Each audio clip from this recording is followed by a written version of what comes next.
Good evening. And I'll play the intro.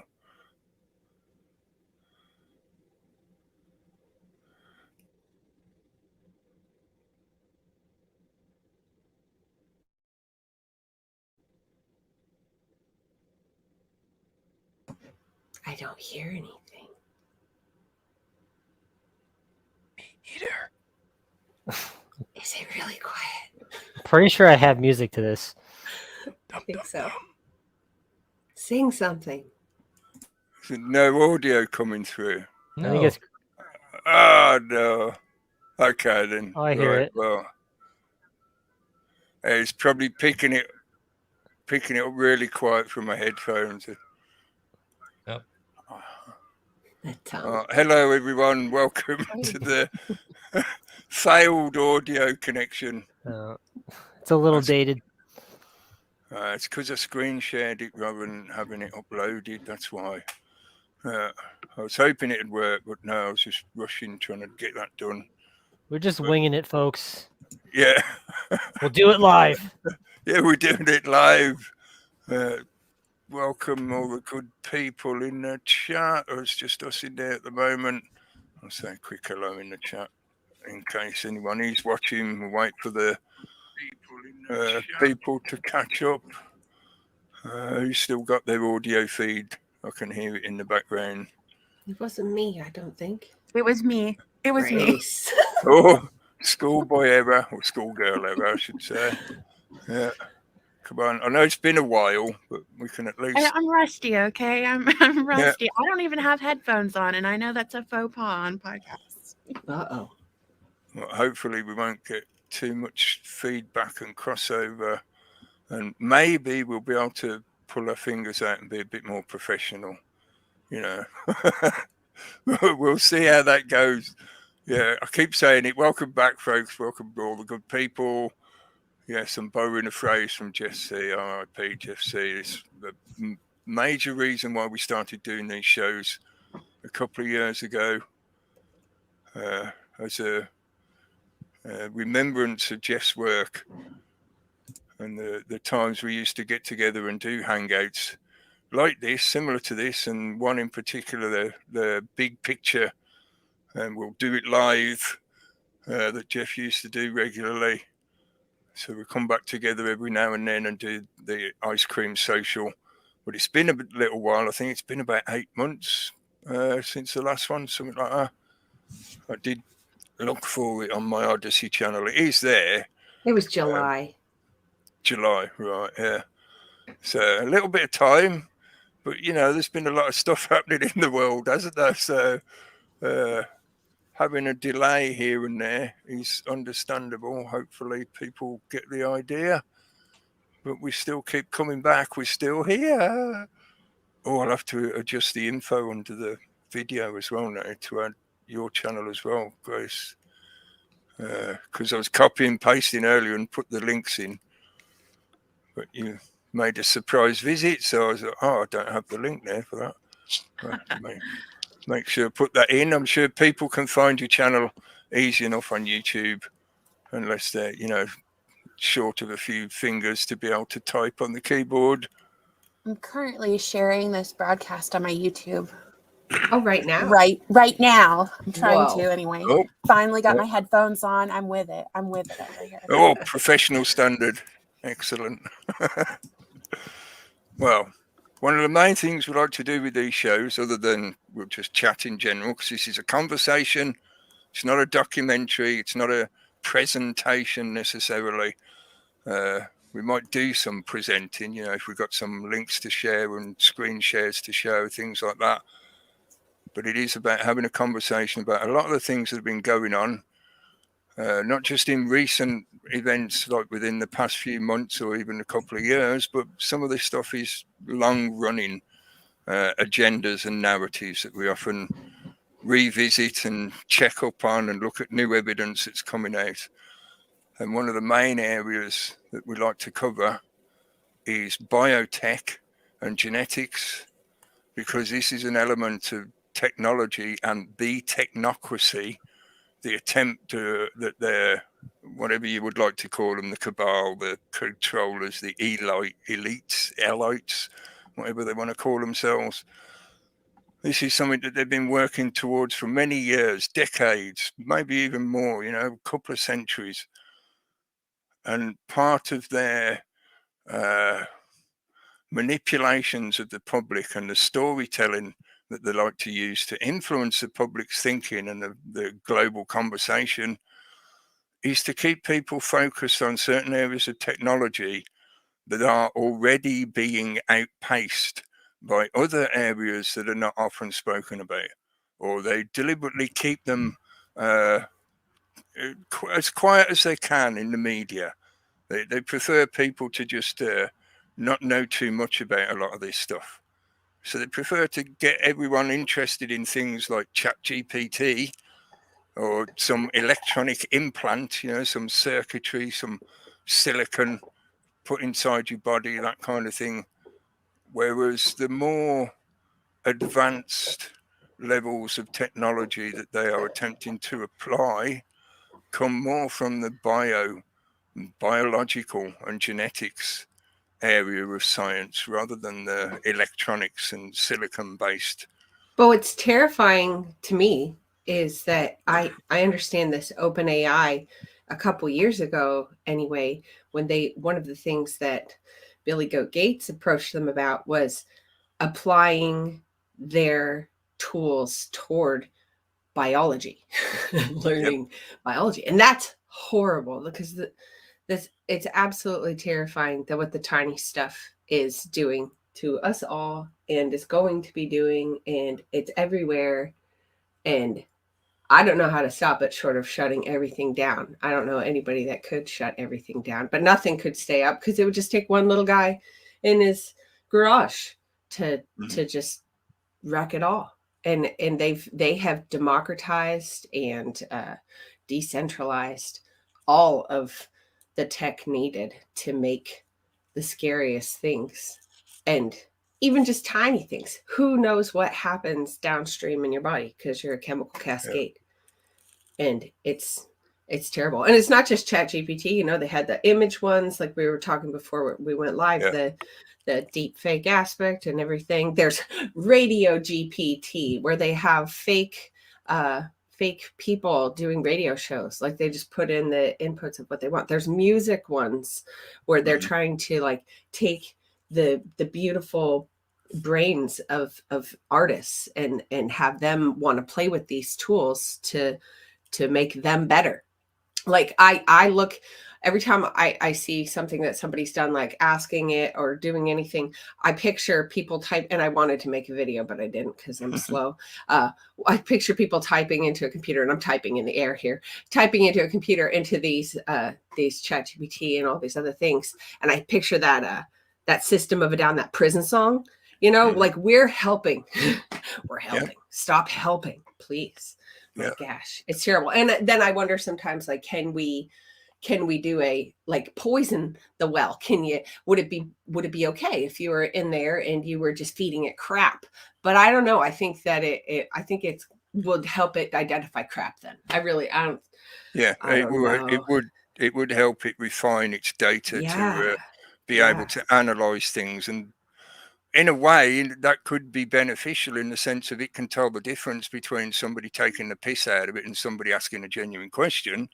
That would be good if what you have to is more knowledge, but that can just as easily be applied in a malicious manner, Oh, and I know the tech is the double-edged sword, but it's way sharper on the other side. And then it'll just be dull on our side, and we'll only get to use whatever is they're going to allow. I really don't see anything good that can come of it. And then people are. Well, I was just going to say, it is definitely a double-edged sword, but the problem is that sword is being wielded by them, not us. Yep. It's not true. The system is not truly decentralized in the sense that it's open source software that anyone can make use of or alter, etc., etc. It's proprietary software. Yeah, absolutely. That's awful. It really is. And I know, like, what we see and what we get to use is they've had for a while. Yeah, they've got they've got it in the background, and we've known for years that they have like their simulation world and all that stuff, and we're making everything richer for them. I just wish we'd Yeah. stop. I mean, I agree with really. what you were saying, or at least implying. You can salt your data. You can interact with those software systems and give it crap data. You feed it crap deliberately to mess it up. But as we said, that can in a way help it.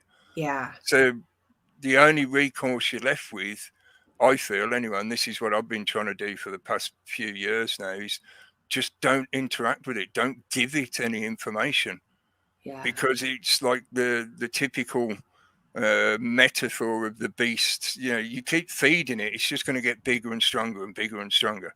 Oh So you yeah. have to just stop feeding it. Yeah. How many times like can people do that? That this person does not exist, and then tweak it and help it realize, no, there's too many fingers, no, there's too many hands, and they're in weird shapes. Like that, the people's feedback on things, it's just terrible. And like people are like, oh, it's so far before the AI will be sentient, it won't know everything or anything, and it's not even the point.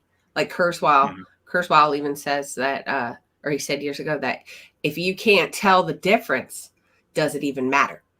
Does it matter if it's sentient? And then that Ben Goertzel guy, for that how they were just saying the other day, I saw that they were saying that ChatGPT is starting to show signs of that, the AGI, the general intelligence, and that doesn't even have to be a big, like one big program that can do it. That Ben Goertzel guy said before that it's just like tiny little pieces that get good at their job, and we help them get good at their job, and then they have the master orchestrators in the middle of that help make all those things work together to make this giant thing. And it's going to be fast. I think this is going to come up really fast on us, because people are playing with this like crazy, and they didn't give it to us in like let's see what it'll do. No, they knew what they were doing.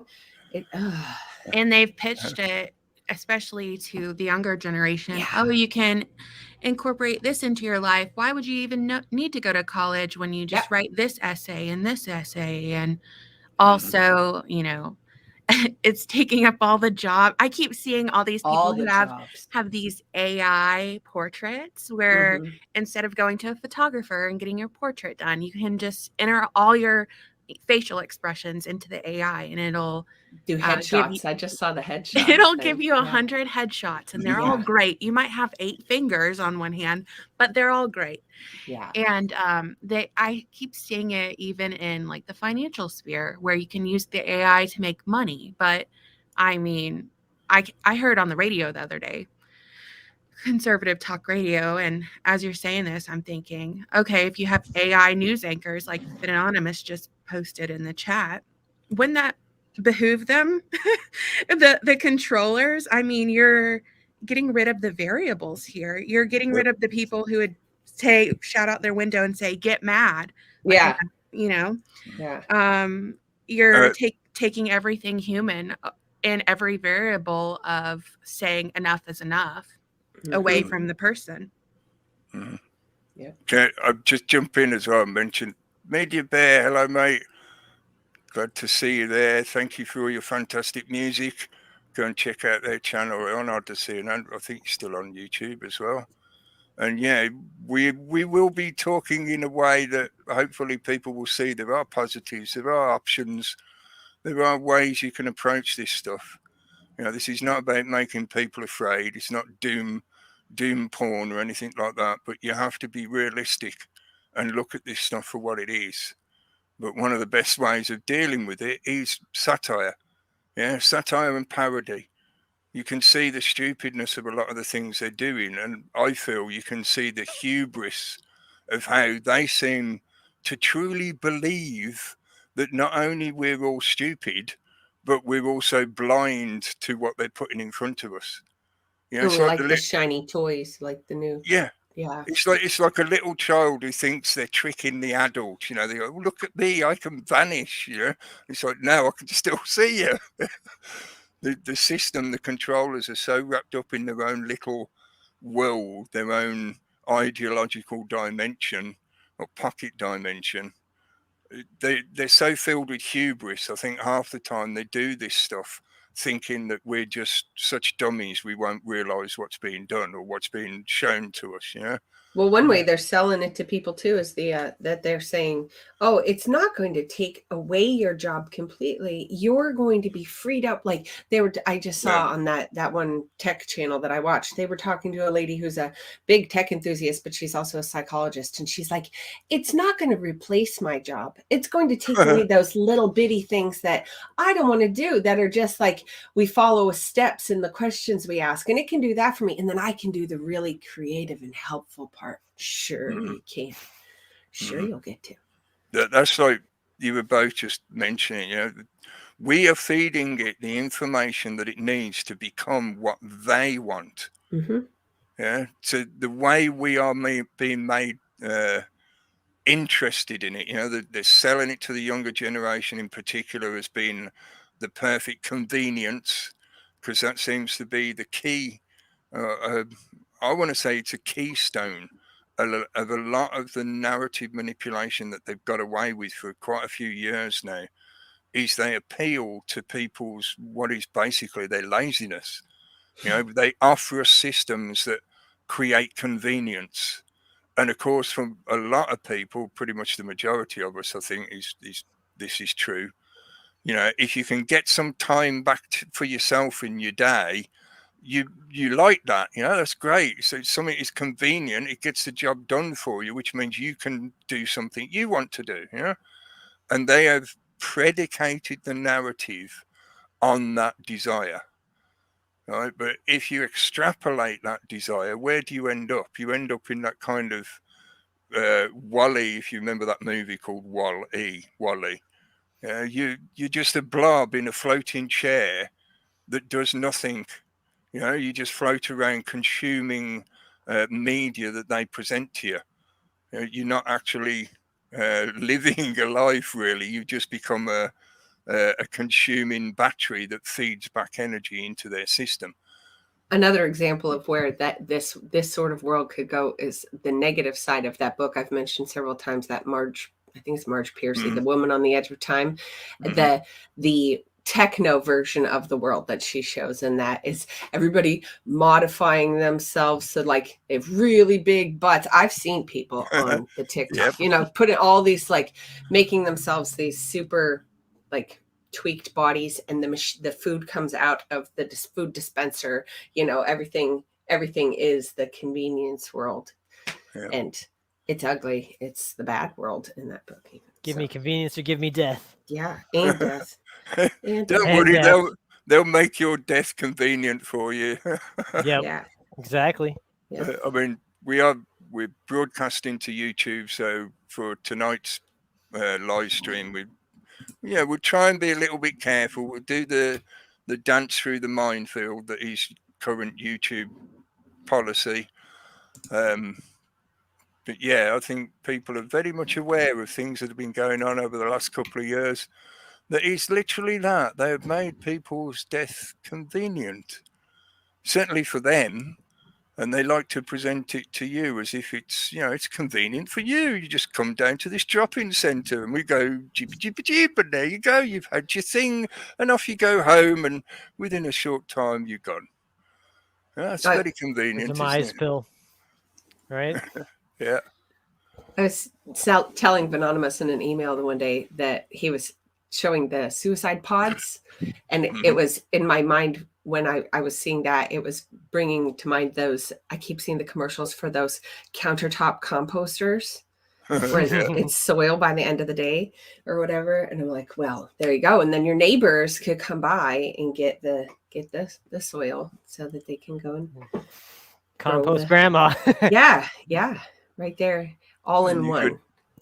You could feed the biomass into your 3D organic printer system. Oh yeah. We'll just turn it right back into food and you can eat it again. Yeah. Yep. The feed everything to the microbes. Everything. Yep. I mean all the problems that we have right now. Again, I was just telling Anonymous this, that all the problems that they can feed all our problems to the microbes. And you know, I just had mentioned to you, Ven, about the ones that they had years ago that Jules had talked about that ate, it was heavy metals. They ate heavy metals and they pooped out gold. There was a new article on that just a few days ago too. Oh, I nice. just saw Of it because my course. phone showed it to me. Yeah. Like they'll clean up all the industrial waste sites, all the super funds, the landfills, which is why Bill Gates no doubt owns, like, well, he does own more than half or something of both the Waste Management and the Republic. I think it's Republic garbage, but anyway, because it's a big feedstock. I mean, we won't just be the feedstock. The wastewater plants won't just provide the feedstock, but the trash and all the train crashes and all the things they have to clean up. Feed and make everything. I wonder if he's planning to integrate that into his agricultural land, as in it could be reprocessed in that way and then added into the genetic soup for which they're going to use to create the new Franken foods. I'd be curious where his land meets up on that America 2050 map with the wild zones or whatever. Yeah. Like, is it all in there? Is he just buying up the wild land? This is me just being a little bit slow. I was catching up on the link that Anonymous had shared. This is a story about they're saying it's the first, the world's first AI news anchor has gone live in China. This was back in 2018. So yeah. Do you believe it's the first if they announce it? No. You know how they announced the first AI influencer? Do you really think that was the first? Yeah. Yeah, right. Yeah. I didn't notice the date, so I was just thinking the same thing of like, well, how can they say it's the first when there's already other stuff out there? But 2018, they were planting seeds, I think, definitely. Well, of course, it's in China. It's not anywhere else. It's in China. The testing bed for the rest of the world. Yeah.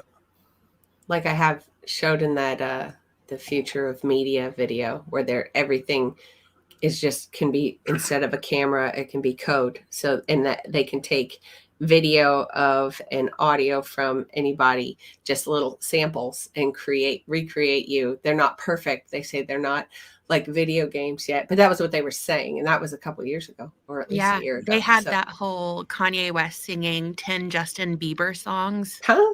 last night where they, used his voice, put it into the AI and had him sing Justin Bieber songs. But the way I've heard this discussed on mainstream radio is they put the positive spin on it, saying that AI will be used to fix our corrupt justice system, because our justice system can't possibly, provide justice when it's in the hands of corrupt humans. But who programs the AI? Same people that programmed the human. Man behind the curtain. Yeah. Yeah. Have you heard of city brains? They have them in China where the whole city's ran by a computer. I do that in quotation marks because, the man behind the curtain, obviously. But they have whole city brains. And that's part of the whole Plandopolis thing, too. Like in their little marketing video, the city in Plandopolis was ran by a major supercomputer. So that's where they want to take us, because they always all these political scandals. Well, the solution to that would be a machine, which is unbiased, quotation marks again there. Yeah. There's been, certainly within the last year and last few years, there's been an increasing push of narrative, I want to say, but that includes various things, media, propaganda, etc. But they're really sort of pushing that into the front now of the AI is going to take over things. And the public, they supposedly, according to the media again, the public are all in favor of it, but I've found in general when I talk to people directly, no, they're not. I think a lot more people are starting to realize, like, oh shit, this could actually replace my job. What am I going to do? You get the usual kind of reaction like that. Well, that's where the universal basic income is back being pushed. Like, this is the only way. Yeah. Yeah. But I think for a lot of them, I saw a kind of incident of it not too long ago as well. Google had been recommending just popular videos to me for its usual kind of reasons. You know, the algorithm gets confused by me, so every so often it just throws me some completely random shit. But I watched this video, and it was a couple of what do you call them, influencers, and they just watch silly TikTok videos and they look at memes and stuff like that, and they comment over the top of them. You know, it's just that kind of general entertainment channel. And I was watching it. They were actually looking at some of the things to do with the AI, the Chat GPT, and you could actually see the look of genuine look of realization on their faces. And it was a couple, male and female, and the guy says to the woman, she's like, our job's done. You know, we're going to be finished soon because the AI is going to replace us, no problem whatsoever. And there was a genuine look of realization on his face. And this is something I thought, you know, for a lot of people out there, they've been sold this concept of your traditional job gone away, or train for cyber, retrain in internet technologies. You know, they've been pushing people into this environment, persuading them that they can build a living on making content for the internet, being an influencer, whatever it is they do. You know, the reality is that is not even a stepping stone, because it's not going to last much longer. This kind of system is better done by the AI, because the AI will be able to analyze the viewer's desires and wants and will create content to match those desires and wants. Yeah, most influencers, most content creators, when they're trying to play that capitalism kind of commercial gain model of the YouTube and the internet in general, you know, they're looking at it as a business model. One of the key things they're always desperate to find out is, what does my audience want from me? What can I create that they would want to look at or pay me to view? You know, that's the thing. It's always looking for the dollar. The AI isn't going to be doing that. The AI is going to be looking at how do I manipulate or connect with the psychology of the viewer? Yeah, and that's been exampled several times in recent years by different platforms getting fined or prosecuted in some manner for manipulating their viewership without their knowledge. Yeah, and again, we're back to that hoovering up of data. These systems are becoming more and more capable of comprehending how we will react to what it does, simply because we keep interacting with it and feeding it that information. Well, Yeah, and I know I keep coming back to that point, but this is really, you know, it's a keystone.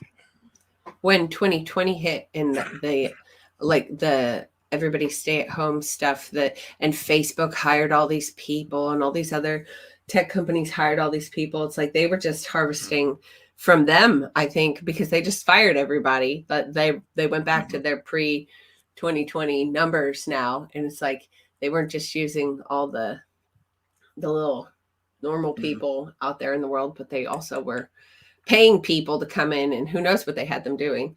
But Yeah. yeah, Remember things like Palantir, the Palantir company. You know, they've been going for quite a few years, and their entire system is literally what we've just been describing. yeah, The whole system is a data gathering and analysis device. Yeah, and then they sell their analysis reports to their customers. But they're not just about necessarily the general populace. They're about big business and big politics. So you imagine the kind of data that they've been moving around for the past several years. You know, now that they've got what they think is a secure hold on that commercial and business sector, they're now shifting their attention to the general populace. This is why they keep trying to encourage people to be online, because then they can track your data, basically. You know, they can be surveilling you and gathering your data from that. Even if you aren't, you know, not directly interacting with the system, as it were, you're just doing your own thing, surfing the internet or chatting with your mates, etc. That's still data that they can make use of. You're not the customer, you're the product. every Yeah. time you get online, every time you use Facebook, every time you spit in a tube and send your DNA off to these DNA testing companies. You're not the customer. They're selling all of that information off to their third parties and profiting off of it. Oh Yeah. yeah. And, as, And building your digital twin. Yeah. and now they well, it's been a few years since they started this because, as you mentioned, that getting your DNA tested or getting your ancestry tested, that has all been the sort of transition point between the digital and the biological. I'm sure most of the audience, if not all the audience, is aware of the kind of statements that people like Schwab have been making. This is not just your future. This is your combination of biological and digital and electronic data. They know that they're trying to create a centralized system that requires an information feed from all directions. For many years, we had that push towards, hey, everybody's getting online. Get online. Tell us all about everything about your life. Register on the latest big platform and give it all your information. Yeah, tell us your deepest, darkest thoughts in this little journal thing. I remember in middle school they were doing that. If you had a Xanga, if anyone remembers Xanga, tell us your deepest, darkest thoughts and what you did for the day and how you feel and who your mother is and who your sister is and also your extended family. And what prescriptions are in your medicine cabinet. Tell us everything. Oh my word. I love the sampling of everybody with the genetic testing and then the swabs and all the things. It's like, have people not read the book Fahrenheit 451? Like that mechanical hound, it knew your chemistry and it would hunt you down and just like play games and kill you. And that's where I see spots running around. I see those little Boston Dynamics dogs. Well, then your DNA is so specific to your family that this is worst case scenario. Okay. But if we're talking about World Economic Forum, Bill Gates and everything, not trying to scare people or anything, but the Israelis back in 1990 were trying to target the Arabic DNA. Oh, sure. So they could create biological weapons to take them out, which is kind of like side eye, these people live among you and you're trying to take them out. But surely if there are certain characteristics in your DNA or perhaps a family that you don't like, it can be targeted in that way if, it gets into the wrong hands, like Cold Spring Harbor, which is what they've been doing for hundreds of years. And it's already in the wrong hands. They already have it. The wrong hands from the beginning. Yeah. Seriously. That is kind of like what I was leading towards. Is we've been talking about how they've spent quite a few years now, arguably a couple of decades, gathering electronic data, your digital data. But in more recent times, certainly at least the last 3 years, but it goes back a little bit further than that, they've been pushing to get your biological data as well. Here in the UK, we've got the NHS. It was a little bit of a political stink a while ago when it turned out that the NHS had been selling patients' data en masse. You're talking about millions of people's data being sold onto the commercial market. They claim that they were doing it all in an anonymized fashion. But of course, if something can be made anonymous, that means it wasn't anonymous in the first place. So if the data can be tracked back far enough where it can be connected with other streams of data, the person can be identified. It's not too difficult for them to do. It's the same kind of thing as what happened with Bitcoin when people realized that, oh shit, it's not anonymous. Everything I'm doing is being tracked and traced. Well, how many years ago was that Enemy of the State movie? Like, I imagine even if I don't take my phone, I imagine that they know where I am when I go somewhere, because like in my hometown, there are cameras every intersection, on the state roads and everything, that the stores with their cameras, and they all talk to each other. They're all hooked up. They have those connected. Flock cameras that read your plates that are even in neighborhoods, just out in the country. Yeah. Yeah, That's it's a ridiculous. that's a standard here now in the UK. Yeah. ANPR cameras, they're called. They're pretty much all over the place wherever there's traffic. There's And usually then- one on every car park now, where there's no car park attendant or assistant. It's all an automated system using those cameras. And their whole microphone mist technology, where they say they have to put that thing on the wall, the big bar on the wall, but they could use those in stores too. But it incorporates everybody's phones in the room too, to be helping to be able to pick up a whisper.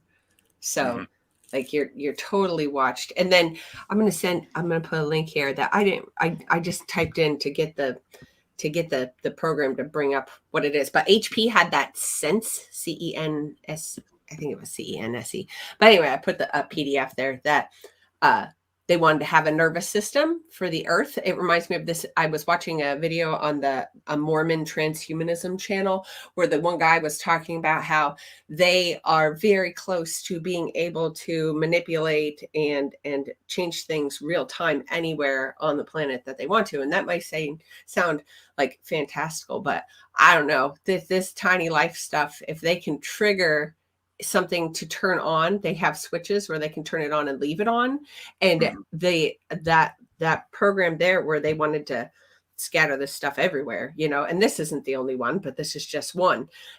But how would they be able to get all of this data? Because heck, if I'm in the middle of the woods, I don't have a very good signal, unless there's a brand new flipping tower right there. But I just heard I always talk about that This Week in Google show. I like to listen to those people because they're excited about all this, which is hilarious because none of them have cameras in their homes. They all keep removing their smart stuff. It's like, but you're the idiots pushing this stuff for everybody else. You're like the shills for it. And you're like, I don't want a camera in my house, but you better get one because it's going to make everything more convenient. But the one lady on there that suffers from migraines and has surrounded herself with Internet of Things devices. And I'm like, stop getting Botox injected in your head and maybe just shut off your stuff. But she was just so excited talking about the fact that they have been running over wildfire areas and then just forested areas. They're strapping modems on drones to fly over and activate the sensors to pick up the sensor data of whatever, and whether it's the DARPA's potato fields or like whatever it is, if it's their little MEMS chips, whatever, how tiny is it? This was 2010, this PDF, Yeah. So but they're just flying over. So it's like, no, everywhere, anywhere. I mean, we don't even know what's been scattered. We don't know, but they want to be able to real time anywhere and everywhere hear, see, change, sample, and I don't know if they're there. I don't know if it works as great as they want it to, but I keep hearing like that one. Oh my gosh, that one, I've talked about him before, that crazy man that used to work for NASA, that Josiah Zahner, that was doing he has The Odin is his company, and he was doing teach you how to edit yourself at home and make your own vaccines and do all the things like with the editing of the tiny life and whatnot. Now he's a lady. Now his name's Joe. I just saw that. And he was editing himself. She was, like it's He edited away his own penis. got boobs. Took that editing very seriously over there. Seriously, for real. Oh my goodness. Honestly, I wonder, I'm just talking YouTube, but I wonder, like, there are several, like Anonymous Emily, right? Am I right? Emily from Yep. Twist. And then there's that other one, that Vivian something or another, some Asian sounding last name. I think that was a man, I think, like, did they say it's a woman's world, and then all these like chrome bums are like, I'm going to be a lady now so I can get ahead. I don't know. Hopefully, I've got a bad habit of being optimistic, but I'm hoping that some of the stuff that's been happening recently has now signified that pendulum is swinging back a lot faster. It's already past its apex point, because now we're seeing I can't remember which particular body it is, one of the sports bodies making an official statement now saying that trans athletes are not going to be allowed to participate in women's sports because of it being unfair, to the women involved. I There's feel been so more. bad for those people. I see those videos of them crying because they got misgendered and everything, and it's just like, you poor broken person. Oh my Wow, gosh. your life is so hard. I know. Yeah, I Someone know. calling you a he or she Oh, accidentally just oh sets my you off the gosh. worst thing to ever happen to you.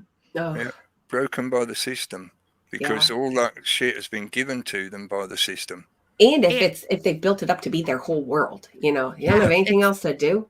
it's their entire identity, and it's such a Yeah. fragile one because, I mean, the way it's propagated now, it's like your sexuality, who you are attracted to, and your political ideology is what defines you. Yeah. And so that's their entire world. And it's so fragile to them that somebody calling them the wrong pronoun can just ruin their day. They're Those marshmallow people. people. Yeah, as and they'll Big jump C would right say. in.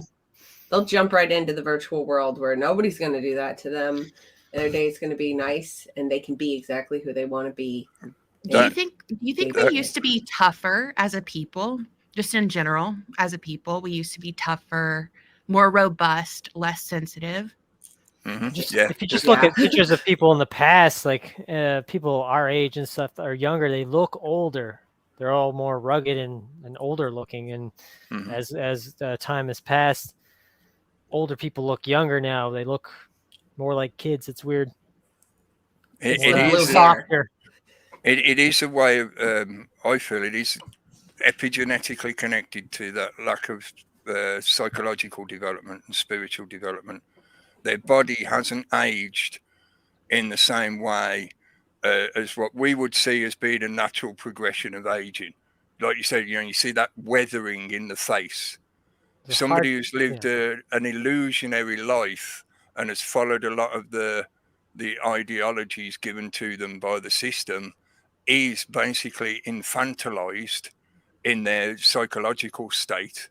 They've suffered from that problem of not truly maturing psychologically. Well, And and I really, think, if we want to see what people look like, you got to catch them right when they get out of the shower, because this Oh, yeah. makeup that's out there is amazing. And then this, like for what I've seen it transform people into, and then the filters, right? The beauty filters and everything. It's like you've got no idea. You know what crazy. enabling means in a psychological sense. Yeah, a lot of what they've been doing with that stuff is enabling people's dysphoria. Most of the time it's dysphoria, but there's other conditions as well. But my point is, they give them the seed of the condition early in their life through media. Some of it is through direct propaganda, but a lot of it now is so ingrained into the cultural output from the system, not from genuine people. I'm talking about the corporate culture that is being forced upon us. Yeah, they're given this seed, and part of that seed is that you can be anything you want. We've now got systems that enable you to be anything you want. You can be any shape and size you want once you step into that virtual realm. But that was when it was still virtual.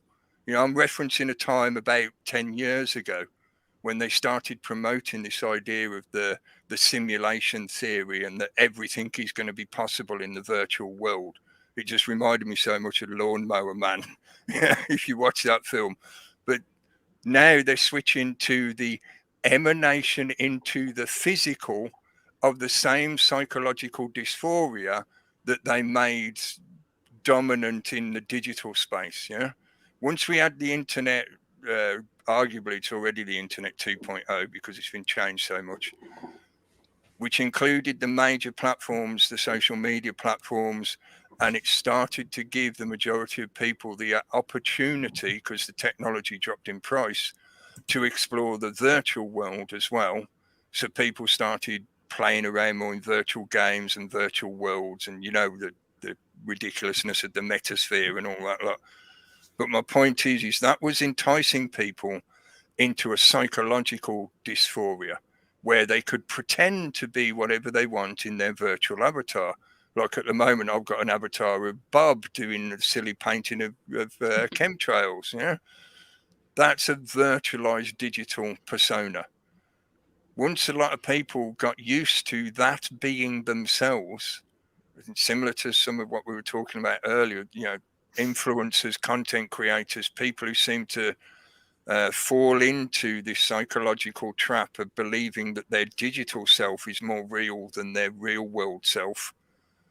Now they're trying to transition that into the physical emanation. So they're persuading people that they can chop and change their own body to be whatever they want. Do you see what I mean about how we've gone through a phase of training by them using the digital space to get people into that psychological mental trap of believing that they can alter reality in some fashion to make themselves feel better about themselves. You know, Yes. but the very guilt and frustration that they feel about themselves was given to them by the fucking system. Yeah. Nobody, I feel nobody really cares who it is that, you know, if you're attracted to the same sex or not. Most people don't care. But when you start trying to force that as a normalcy onto the entire population, that's when it becomes unhealthy and problematic and destructive, which is what we've seen for the past several years. You know, you can pretend to be whatever you want, mate. You know, you can wear a dress and makeup and call yourself Shirley or whatever the fuck you want. I don't care. But it's not a reality if you then insist that you are actually a woman. I'm referring to a man, you know. That is not a reality. You cannot do that. But this system's steady progress by training people in the virtual space that, oh, yeah, you can pretend to be whatever you want. Now they're trying to convince them that they can do that literally physically. Well, it's monetizable when Go it's on. physically. I mean, when you enter the virtual to the real world, all of that mental illness and illusion is monetizable.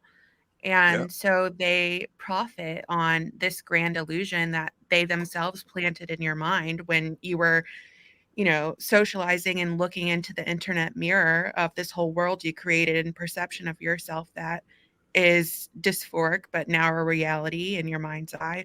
And then you go into the real world and force that illusion on others because you've only been in the echo chamber of your room, your computer. Everyone agrees with you and on whatever side of the internet you've been on, in the AI that they've engineered. Who even knows if half the people are real in this little bubble that you've created? And so you get this whole echo and of yourself that is not translated to the real world, and then you're offended when people aren't like, heck yeah, you are actually a kitty cat. you are actually a man. You used exactly the right word, mirror.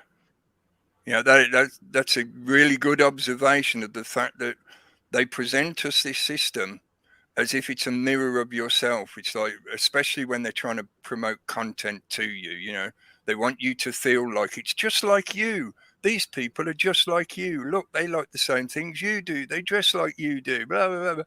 Whereas what you're being presented with is a circus mirror, you know, a twisted mirror. The image that they reflect back at you has been manipulated to provide them the opportunity to feed their narrative into your mind. And then you'll want to pay someone to give you boobs in the real world. I saw the filler, the boobs, the Botox, everything. Yeah. Oh yeah. I saw a video. It was like the top 10 filter fails in China. And these poor people that the filter kept shutting off, and they're like covering themselves, hiding, crying because they're not thin anymore, or they're not so perky. And it's like, yeah, they'll probably be like, heck with that. I'm getting this done to my real face so that I really look like that. Then the filter serves another purpose too. It's feeding the AI. It's tracking your face. It's looking at your room. It's looking at the people behind you. It's making these notes. It's so insidious. Yeah. Shut it down. I don't know how. It's been getting a lot better recently, I've noticed as well, at recognizing visual imagery.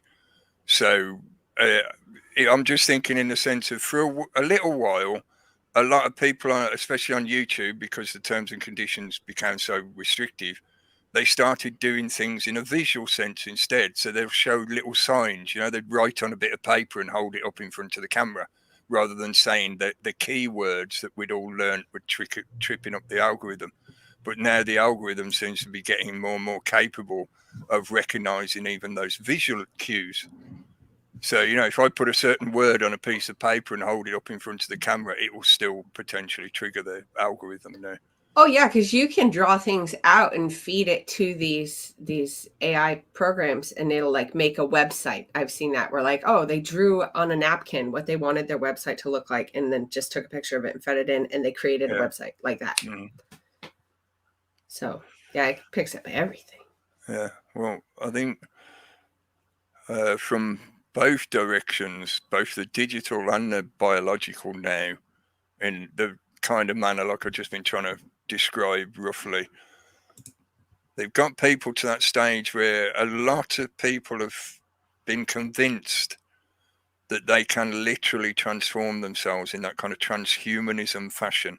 Again, I mentioned right near the start, and I've been waffling for a while, but most of what they've been showing to the public, or what they've been encouraging the public to believe about transhumanism and the future of technology in reference to ourselves, is electronics, silicon, mechanics, bits of wire and robotics, things like that.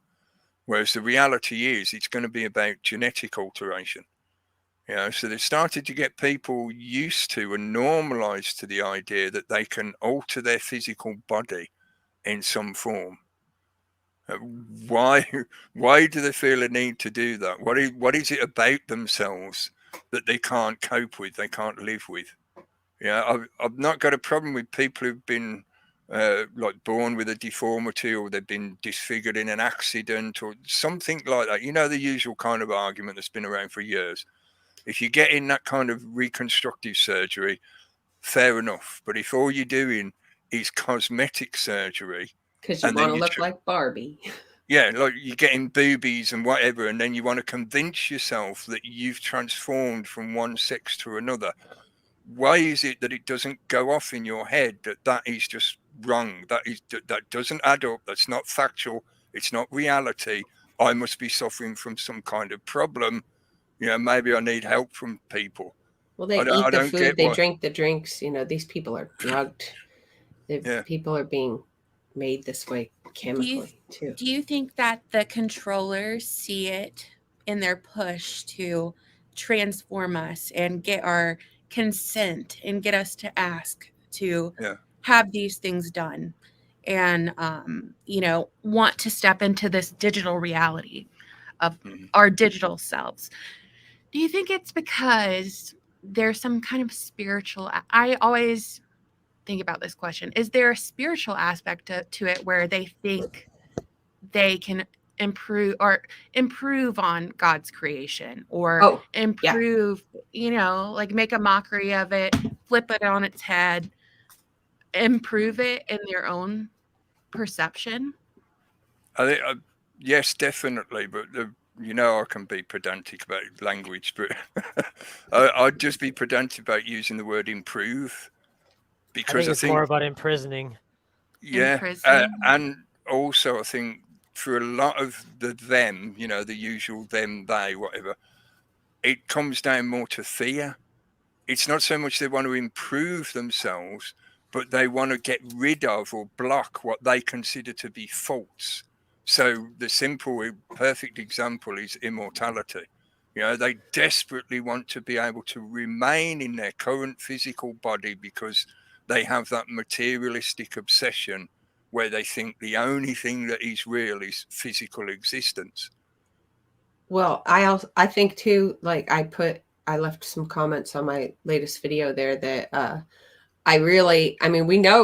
we know a lot of the power families and everything, inbreeding's a thing, and they have been doing this for a long time. And I'm telling you, that book I talk about in there, I won't say it out loud. I guess I don't know what that triggered. I don't know, but it's in the comments. It's in the comments. But that they're saying in there, I felt so bad for these people that I know, like, you don't choose who you are when you're born. And I know what you do is what determines what kind of person you are, obviously. But like, if they're like some of the stuff that it comes from being so inbred with these people, that some of the stuff that's being shown, it like melts their babies' brains and things. Like, there's so many things. It's like, if it was your family, and you were born into the money and the control, what would you do? What would you do if you had an extinction situation? And I'm definitely not defending what they're doing. I wonder, like, because everything that people say and do that's anti this whole march to the madness that we're doing is like, you're hateful, you're such an awful person. Like my dad, he's like, I can't believe you hate so much. But it's like, I don't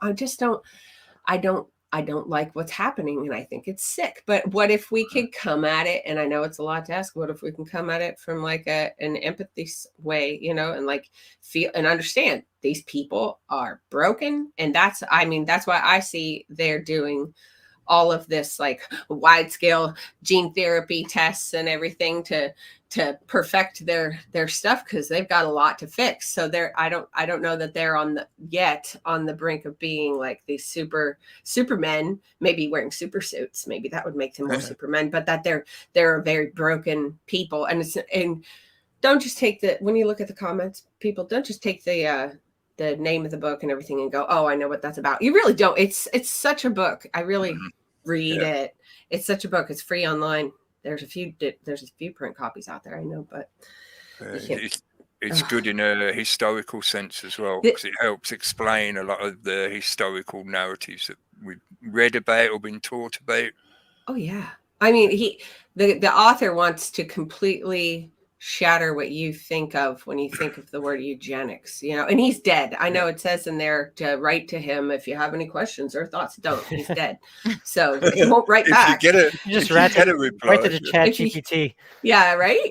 Yeah. Oh my word. But I mean, he is of this bloodline too. The guy that wrote the book, and just it's interesting. I mean, the first 100 pages is his take, which includes what are these people, which is not just the lump that they say like that they are, it's anyone who says they want to be.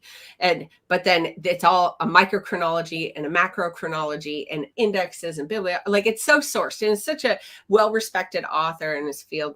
Go read the book. I'm looking at my copy right now. It's got probably 30 flags in it, a ton of dog-eared pages. There's like tissues hanging out of it and all kinds of stuff. There's so many things in there, and it's free. Go look at it when you can. Is that your genetic sample for the book to read? Yeah, right? They're clean ones. I don't like dirty tissues. And I wrote it too. Tissues. Yeah, right. No, they'd be wider. It'd be all bunched up. No, but it's I think it's really important. And I don't think they're super people yet. I think they're broken people. This is part of the reason why I ask.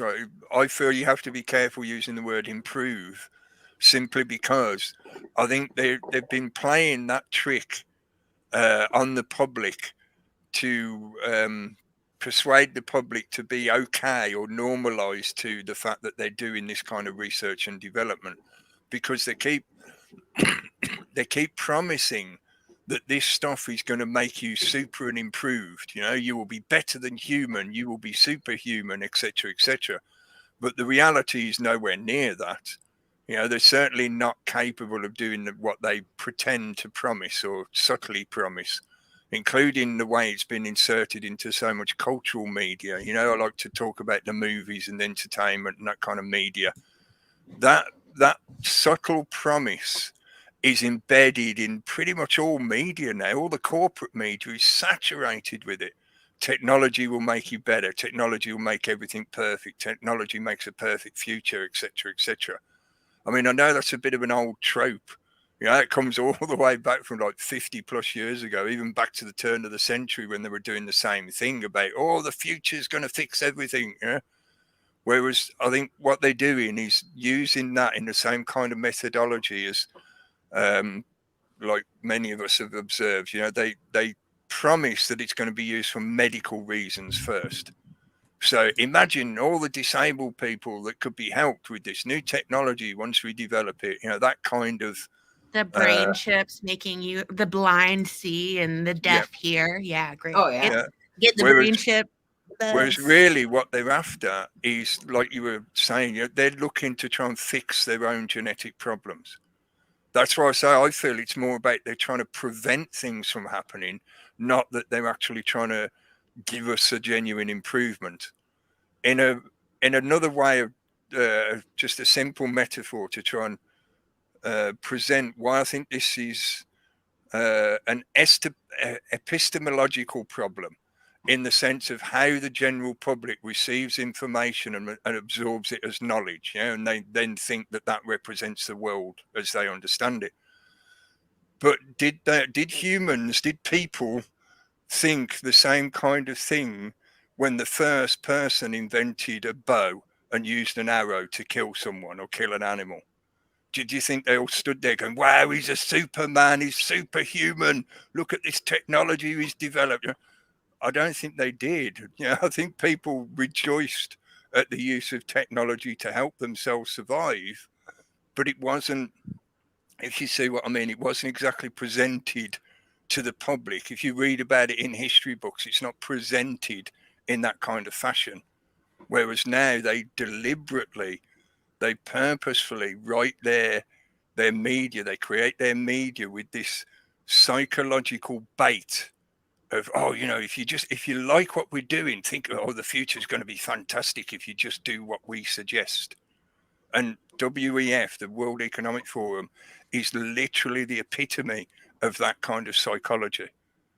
We promise you everything's going to be fantastic, but when you actually start digging into the information, you discover, no, hang on a minute, this is an outdoor prison.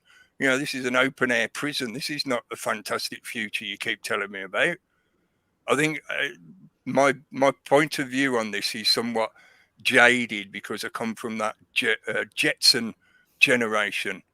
When we were kids, we were promised that we'd all be having flying cars and jetpacks when we were adults. I'm still waiting for mine. I know they've sort of introduced them, but not in the way it was in the Jetsons. You'll get your flying taxis. That's about it. But you're not going to be driving shit. But the what they're doing now, they're just treating us like lab rats. We're all just lab rats to them.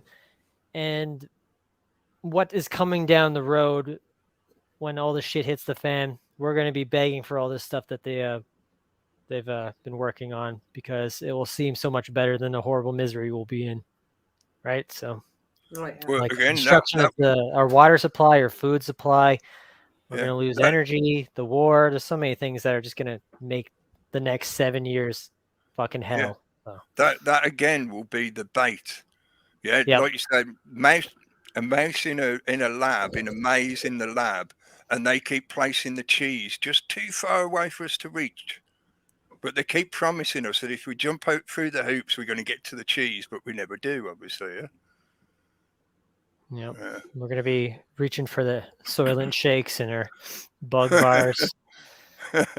Well, I'm still tempted to start up a business called Soylent White. Is it made with white people? Is like don't ask. Human milkshakes? No, don't. I won't go into full explanation. I'm sure people will get the idea. All right. It's an untapped source of protein. Oh god, ice cream.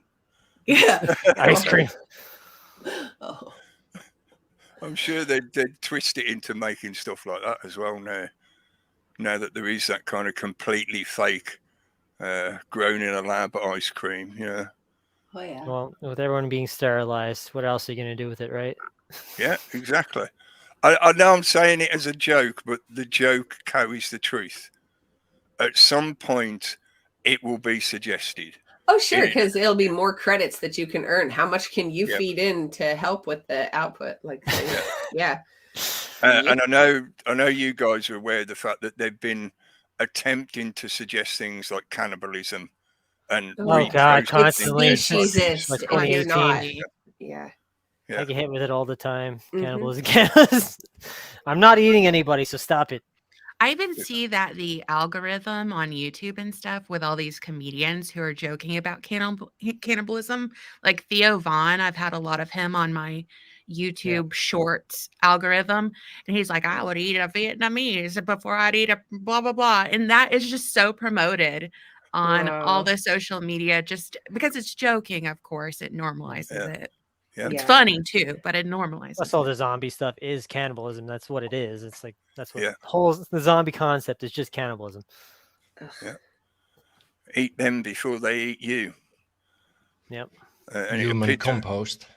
That's Yeah. kind of a thing, Yeah. Yeah. Turning Ex- humans into compost.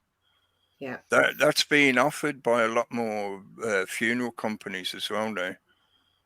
That you can be reprocessed. You can, especially the liquefaction version. I think it was. I think there's a company started up in the UK now offering it as a service. Yeah. I have that set up as I have alkaline hydrolysis set up for a Google alert, and every single day there's a new article or 2 or 3 or 4 showing that legalized here. This town's talking about turning you into liquid waste. Like all these, it's everywhere constantly. Yeah. It's so I much think- better for the environment than burning Oh. people. Yeah. Oh gosh. So where I used to live after I was gone, when I looked around at all the crematories, I was like, oh, and they put they put the formaldehyde in people. They embalm them, do all the stuff, but then they also put all their liquids down the drain, and it goes to your wastewater plant. Everything. It's just so creepy. Dig a hole and put me in, please, and then plant a tree. I'm happy. Well, there's the whole green burial thing too, where you just get put in a shroud and you tossed in a hole. Mhm. That is There's a- the that is a sky popular burial. thing. Sky Sky burial. What? where the birds eat you, where the vultures eat Oh, you. Yeah. nice. Wait, do they float you, or they? No, the they just- helicopter swinging around. throw They you in the just desert. leave you out in the field, and the turkey, vultures, and buzzards just go after you. It's like a ceremonial thing. I picture like arm bones and stuff ending up in people's yards and They have whatever. a body like, farm in Vancouver that you can volunteer to. to decompose at different rates and stuff. Yep, they Yeah, just, like- that would, oh, Yeah. Everything but eat the rich. Yeah. ugh. Yeah. Motorhead did it years ago. Eat the rich. You're gonna do it. Start with them. I don't think they taste very good. No. No. I But think it's all what the microbes want to eat, though. You'll like what comes out of them. Mm. You'll eat the rich. They're probably eating organic, non-gene edited foods, though. They're going to Erewhon. Gwyneth Paltrow's drinking. Did you see the whole clip of what Gwyneth Paltrow eats in a day? It went viral the other day. She's like, No. I eat a delicious soup around lunch after I intermittent fast for 18 hours, and then I drink a bone broth. And then it's just silent after that. Just nothing else. Sounds filling. So Yeah. they probably wouldn't be very filling, is what I'm saying. Well, just I got to take the opportunity because that's just me. I'll repeat something I said. I don't know how many years ago, several years ago, when Jonesy first started promoting his bone broth silliness. Bone broth is basically just what used to be called stock, and it is just a normal part of cooking. And it depends on the recipe, of course, but most soups start with stock, especially if they're some kind of soup that includes a meat element or meat flavor. You use bones to boil down to create the stock that you then use as the basis for your soup or your stew, something similar. So the very concept that bone broth is some kind of new invention to boost your health, etc.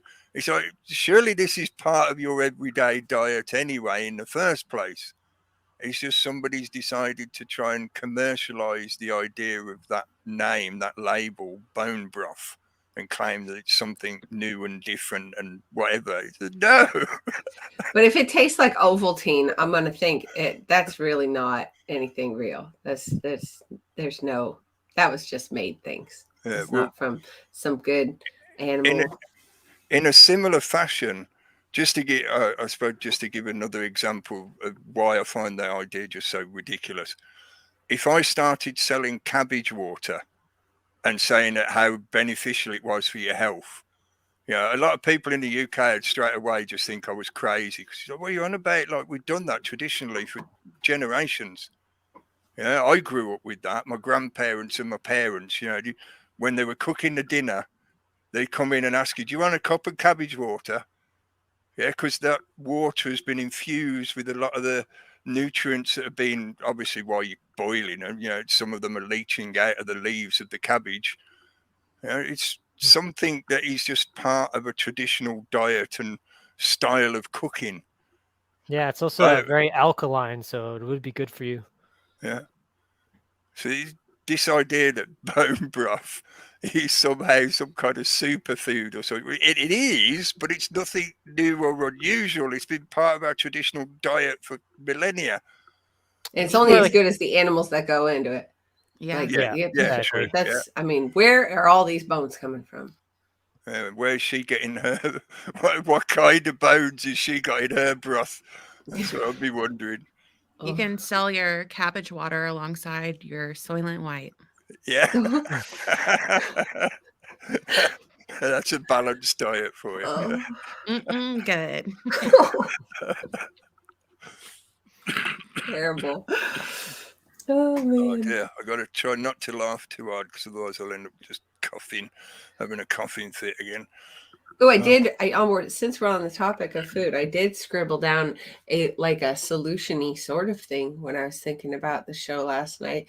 That we're going into spring, or we are in spring here, and obviously, I mean, where are they going to get the seeds, and what are they going to use to fertilize and everything? I really want to make a flyer that I can hand to these Amish people that aren't online to go and look, like something that is powerful and shows the scary stuff that we've been showing that they're doing to the agriculture system.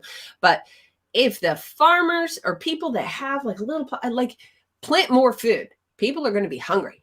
Plant more food. And then if you don't have that place to grow stuff, like go meet a farmer and say, hey, do you want some labor? Do you want some help? I'll come out like once a week and help you weed the gardens, to help you do all the stuff. Like, now's the time to get more food growing. Like it is seriously, like, I don't know. Yeah, like, we're at the point where they're things are gonna run out. Yeah. Completely. And not everybody's gonna care. I'm sure there's these young people they seem all in for all this insanity, but there's enough people that are like, I don't want that. I don't want that. And it's gotta get growing. Not everybody's got a garden though. Not everybody can have the space and stuff, but farmers gotta step up. But then we gotta talk to them because they are expanding how many farms and how many millions of acres they have their synthetic life, their biotech life. It's on the seeds. It's in the seeds. I mean, if we need a flyer, we need something that can tell people, because they're buying the stuff now. They're putting it in the ground now. And then how do you get that out? A lot more people as well. I've noticed here in the UK. I'm referencing the UK because that's where I'm living. But I've seen a lot more people making use of those new services. Again, I'm mentioning services like it showed in that document. Everything is a service. Commercial services that will send you a meal in a box through the post. Your food rations. Just there's this many people in your house, so you need this many carrots. And you will not waste a thing. That's how they sell it. No waste. I love that. Except they send it in a huge cardboard box with all kinds of crap in it. All kinds of plastic stuff that you won't use. Those countertop composter things, I see them like scraping a whole pepper into it. Like they just sliced up and they're scraped for your food waste. Yeah. Like that was the food part. Yeah, and the food... the food waste that every household would normally generate would normally be used either for fertilizer or to feed other animals such as chickens or even pigs if you've got enough space to have pigs, etc. I got chickens, I got mealworms, superworms. I mean, there's no reason to have much waste.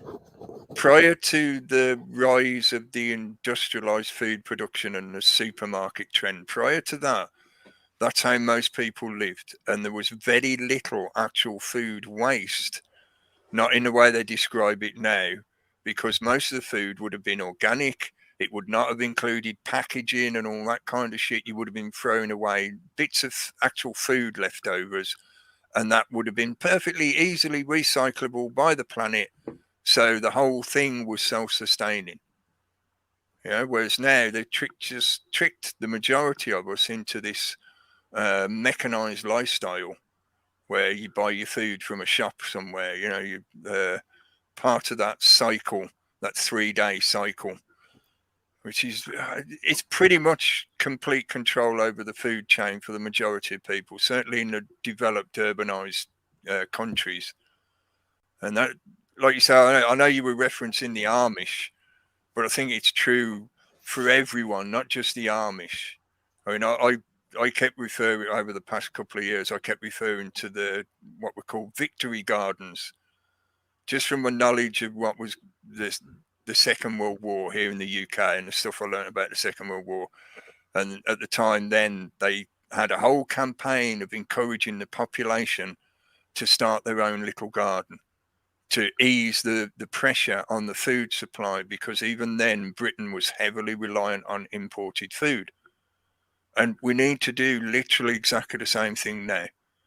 I know people like having their ornamental gardens, their lawns where they can have a barbecue and just sit in a chair and relax with their friends while they have a beer or something. But with the situation as it is, it would greatly benefit you and help your own future if you just dedicate a little bit of that space you've got, a little bit of your garden, to grow some stuff for yourself.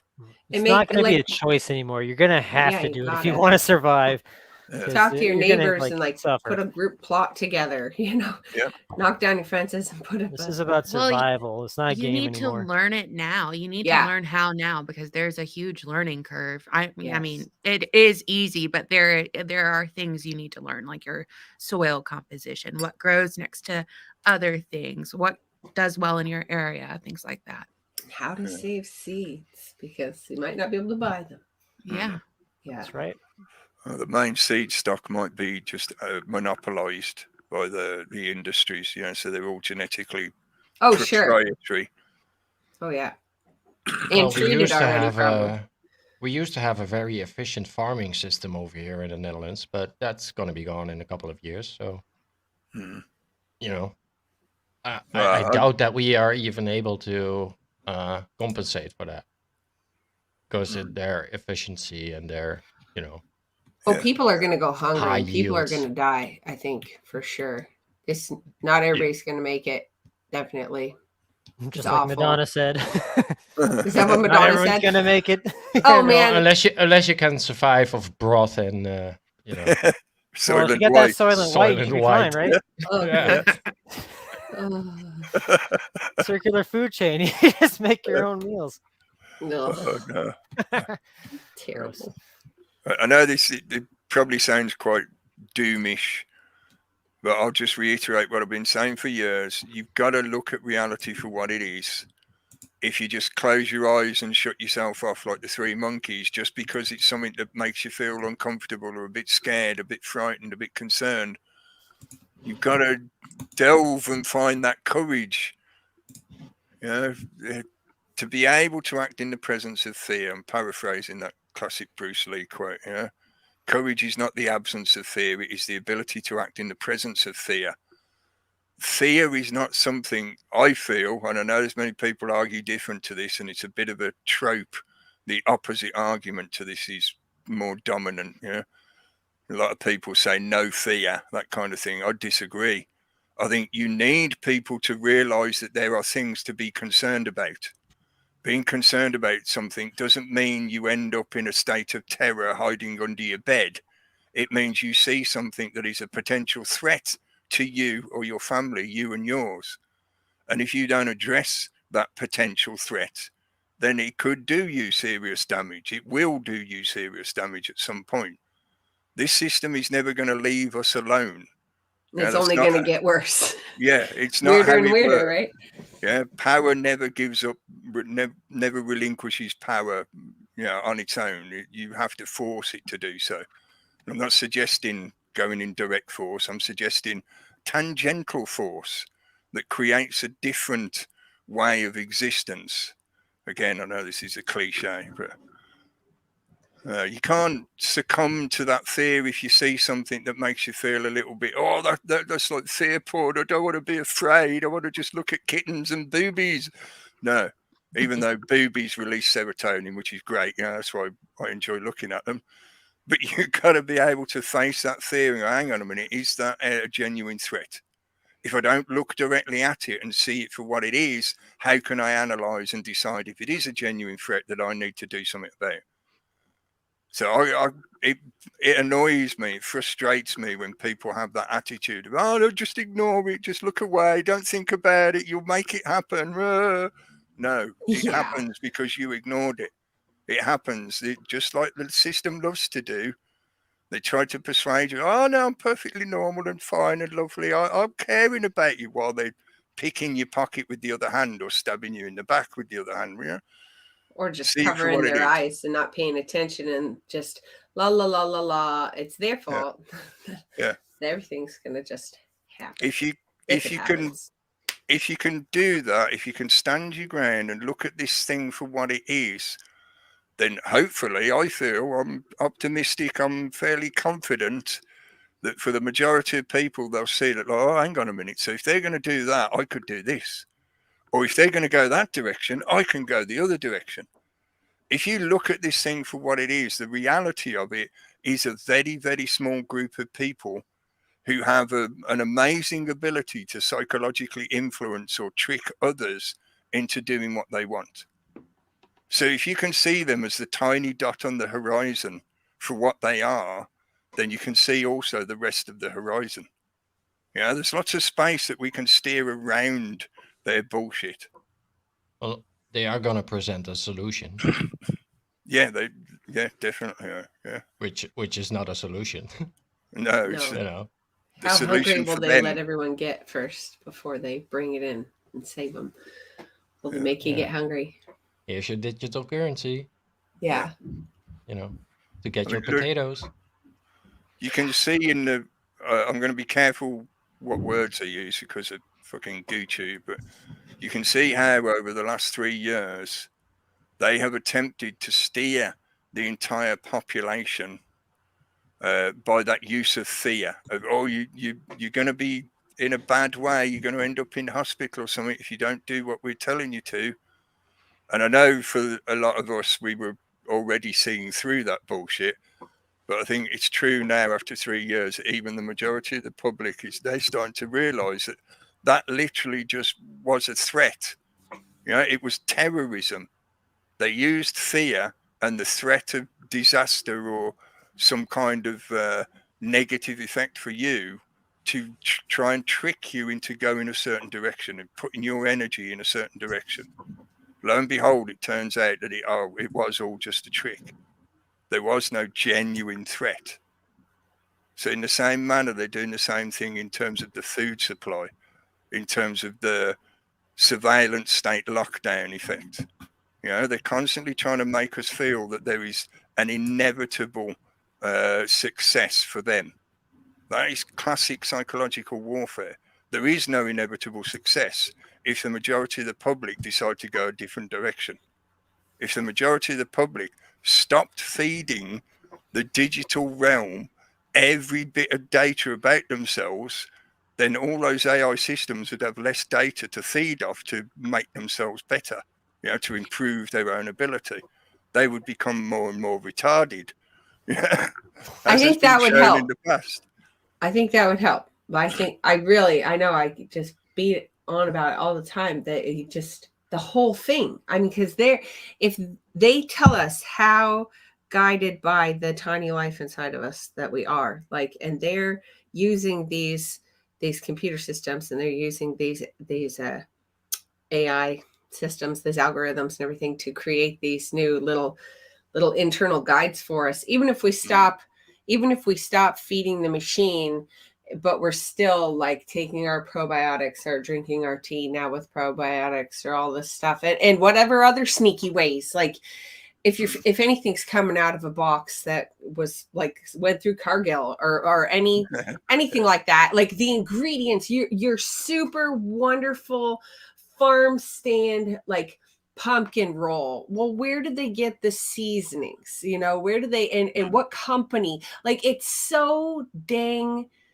everywhere. It's like, and it's so involved, and everybody's taking this stuff in, and we can all, I can't unsee those papers talking about how they can flip the switch and make it stay on. Like, what happens when they flip the switches? And I think it's a concentration. I want to say it's a concentration thing, because I know I've eaten this stuff too, and I'm sure I can't avoid it everywhere. But like, how much of it's in you, maybe that matters. I don't know. But their stuff that they're putting in us, it's competitive. It takes out your bacteria, and it travels through your body, and they found it in other tissues. Like, it's not just staying in your digestive system. It's flipping scary. It's really, really, and I know I'm like, and it just has to stop. Everything of it has to stop. And like I said, people are going to die. I know that the electrical systems and the water systems, everything is hooked to the internet stuff now. But it could go back, and maybe we could figure things out. I don't know. I don't know what's worse. I don't know what's worse, you know, because this prison system that we're going to build for ourselves, like when they have your cells, and when they turn you into the meat machine, like, and you're like this immortal cell line, like, are you trapped there? Is a part of you in that? Like, I don't know, maybe that's weird, but like, that would be hell. That would be horrible. I don't even know, but it's all very scary, and it all is enabled by the machine. And it's, I'd love talking to you all, but I wish it would all go away. It will eventually. I don't know. I mean, they'll change it. They're going to relaunch it, but it's not going to be. It'll still be their thing. That's connected to what I was just thinking as well. Two things you mentioned that I think are very, very relevant to recent times and the culture that goes along with it. What's a big part of how they've manipulated us is that, being rhetorical, you know, the element of the fear of death. That is what the majority of all fears resolve down to, and that is the foundational fear that they play upon in their manipulations that they do on people. But the fear of death has increased over the past, I don't know, maybe a couple of decades, maybe more, where they've actively made people feel more materialistic. You know, they've promoted this ideology of materialism so strongly now for a few decades that most people are more and more detached from their sense of their spiritual self, or their soul, if you want to call it soul. Yeah. I often refer to it as energy as well, because I think that's a lot of what is actually going on there. That non-local EM field is where consciousness resides. You know, your body, your physical body, is the antenna that receives your consciousness in that sense. But they've made people, the majority of people, so deathly afraid of a natural cycle, i.e. we're born, we live, we die. That's just a natural cycle. Yeah, that's part of the laws of nature that this reality operates on. And if you can't cope with the reality that you will at some point die, that, you know, there's so many psychological implications and effects that come from that rooted fear, that deep-rooted fear. Even though, yeah, I'm not saying I want to die, or it doesn't matter if I die or anything like that. No, I'm not saying that. But I have an acceptance. I have come to terms with it in my own self, in my own psyche, that, yeah, eventually I'm going to die. But your digital twin will live on. Yeah. That, again, this is why they're pushing this idea of getting people to externalize their sense of self into the digital realm, so that they feel that they are their digital persona, which is an illusionary persona. Persona literally means mask in the Greek. Yeah. So they're getting people to put themselves into a materialistic system where their sense of self isn't even a material thing. Yeah, it's completely phantom. It's ephemeral. It does not literally physically exist. It's just digits in a computer system. But they have convinced themselves that their social media persona is who they feel they really are, not their real physical self. But to get back to what I was going to say, the fear of death and the lack of courage. The lack of courage comes along with that externalization effect. If you externalize all of your responsibility and self-authority, self-authorship to an external source, then you end up being infantilized to the point of you are reliant on that external source in the same way as an infant baby is reliant on its parents. You know, do you see what I mean? So a lot of people out there feel like there's nothing they can do. It's just little old me. I'm the ultimate victim. I can't deal with all this shit. Somebody else out there has to do it for me. And that now has grown to the point of pretty much every aspect of your life. So you can't decide for yourself what food is good for you. You have to let some external source tell you, and that hierarchy of authoritarian credentialed system tells you certain things which are in the long run not beneficial to you. Yeah, the experts, always the experts who weigh in on what you should do, what you should eat. Don't eat eggs this week, don't eat butter that week. And it's the learned helplessness that you're talking about. It's like the bystander effect. You're just a passenger in your life. You're not the driver. And I think that's what a lot of people are being conditioned. That's how they're conditioned to feel and how they're conditioned to operate in their life. When really we can be so much more. We can be our own controllers in our lives. Absolutely. And it's much more exciting that way. Yeah, absolutely. I wouldn't suggest that you just go to any particular one. Obviously, you know, if you're a parent, you'd have to do a bit of research about a place. But this is why I'm in favor of things like boot camp. You know, not necessarily a military institution, but just giving young people the opportunity where they have, they can show their own ability to be self-responsible. They can learn skills, they can learn attitudes, which will help them as they grow into an adult. But that sense of being put into a situation where if you don't get off your ass and do something about it, there's nobody here to come and save you. Right? This is something where it's getting much more into the psychology of what they've done to most of the massive population. But so many people have been grown into a convenience lifestyle. They've lost all their real world life skills. Most of them wouldn't know how to survive more than a day if they were dropped in a wilderness somewhere where there was everything they would need, but they don't know how to get it or use it. Yeah, so doing things like a kind of boot camp environment, or joining the Scouts, the Cub Scouts, the whatever particular type of thing it is in your culture, but that kind of institution where they get the opportunity to learn basic life skills. If I was young, I would like to go be an intern on some of these farms, like that Joel Salatin, his Polyface Farms. They take people on, can come and work for so long. There's another guy that I know I've told you, Anonymous, about this, and I think I told you, Grace, these books and card games and stuff that are for plant identification. This guy, Tom Elpel, he has a green university, you know, where you can come there and you help them build like this whole system from scratch. But it's for people to go there and stay and learn how to do the stuff from people that have already done it, like hands on. That's awesome. I think. I don't know, even if they're not. I feel all the things. I feel it's vitally important to people's psychological development.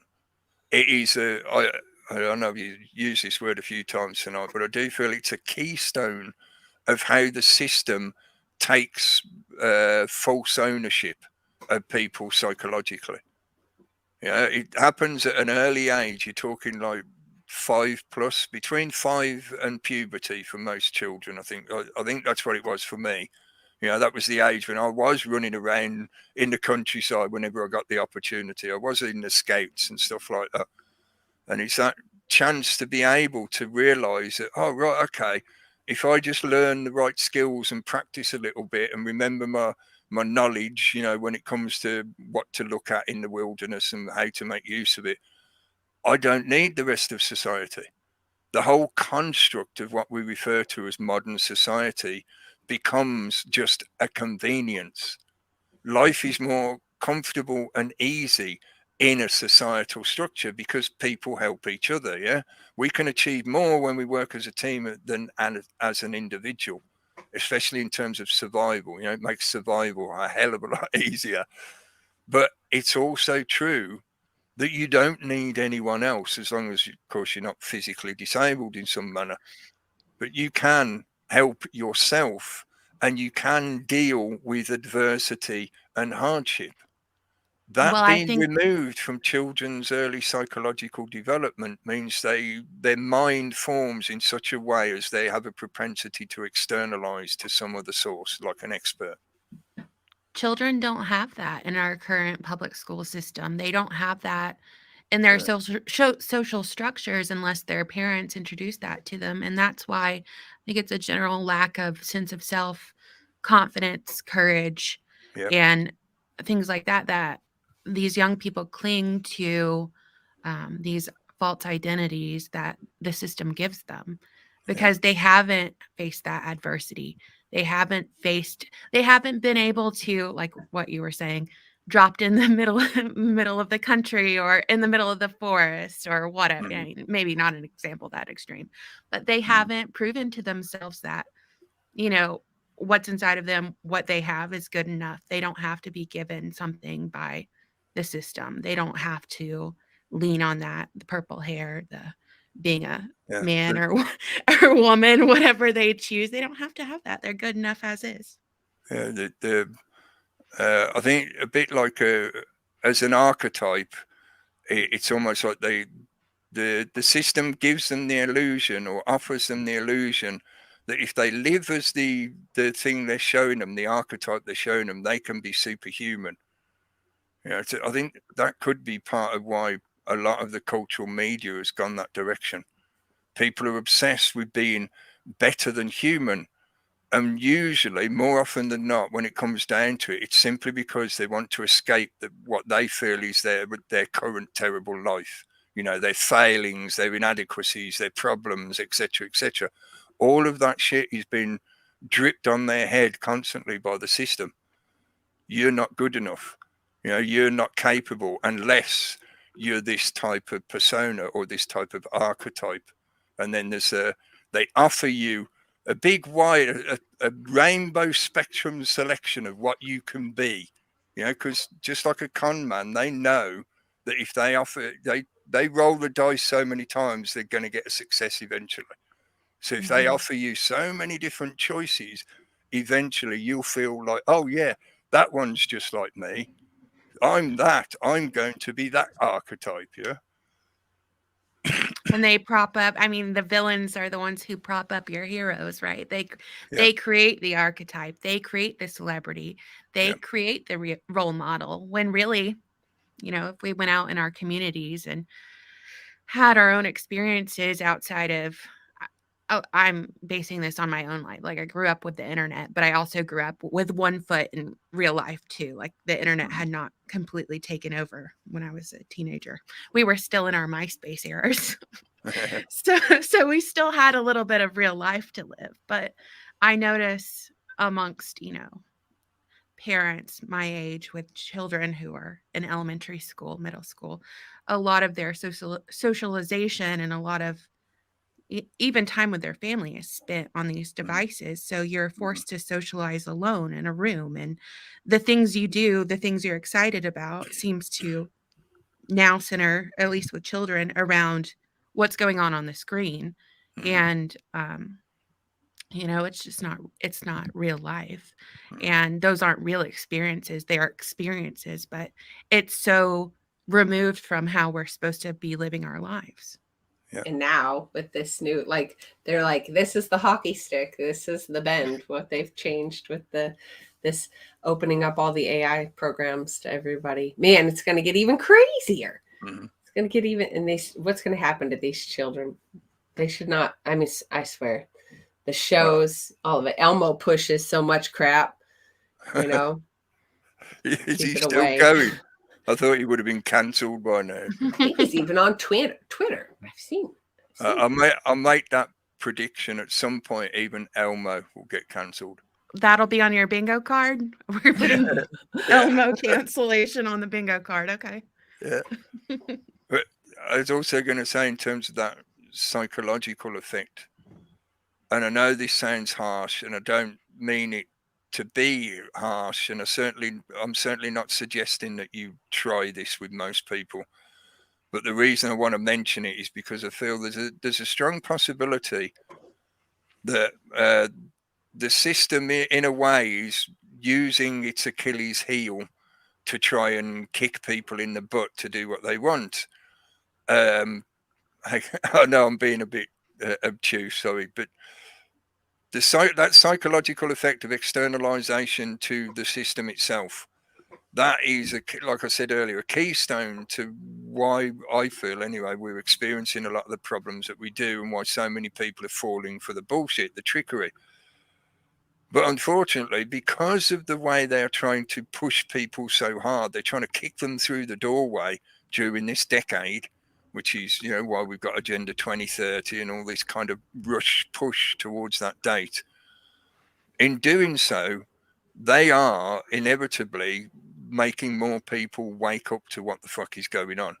Because certainly, like the last 3 years have demonstrated, even though quite a lot of people fell for it to begin with, I think you'll find that the majority of them now, even if they won't say it openly because they feel ashamed or embarrassed or whatever, silliness, they've realized, yeah, I was tricked, I was fooled.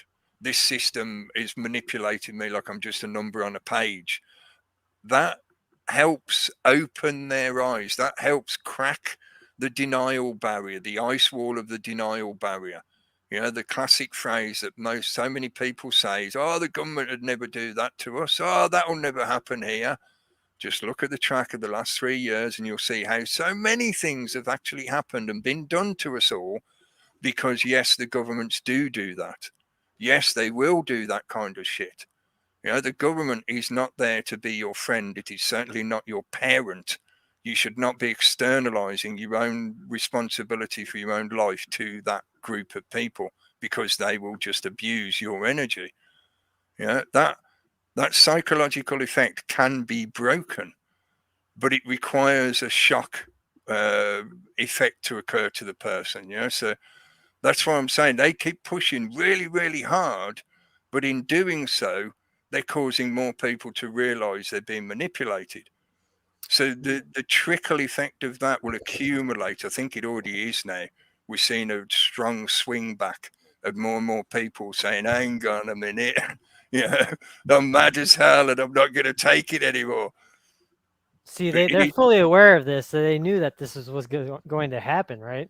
They knew that they were going to wake up a bunch of people by pushing them so hard, but they have so many other things that are in store that it doesn't really matter if they wake up a bunch of people, because they're all going to be fighting over food and water in the future anyways. And with the whole war thing, they're going to be completely distracted with that. Plus, they're going to hit us with the bird flu, which is what I've been talking about since 2020. Mm-hmm. There's just too many things that are going to just wipe it all clean. It doesn't even matter. There's no way you can wake up enough people. We've tried for so many years. They're not going to wake up in time. Even the ones that are waking up, they're still stuck way back, I don't know, like 5-10 years behind us. They're not up to where we are now. Mm-hmm. Not to sound like a downer or anything like that. It's just, that's the reality we're facing here. Well, I would ask the question, what do you mean by enough people? Enough people to do what? Critical mass. I'm just talking about enough people that would be able to stop put a stop to things now kind of thing. Yeah. I agree with you. I think I feel I've learned over the past several years of doing all this kind of YouTube stuff and interacting with people, talking about these subjects. I used to think that the entire thing could be shifted once we have a critical mass in terms of numbers of people who see this thing for what it is. And I think that's still a possibility, but that's not necessarily the way it will go. And it certainly isn't the only way that this thing corrects itself. I'm just thinking from the point of view, and I know there's a lot of people that equate what's happening now to the biblical texts and the kind of prophecy effect that comes out of those biblical texts. But in that respect, if we just wake up anyone, then that means there's some people who have the potential to survive this thing. The more people we wake up, the more people will survive whatever comes.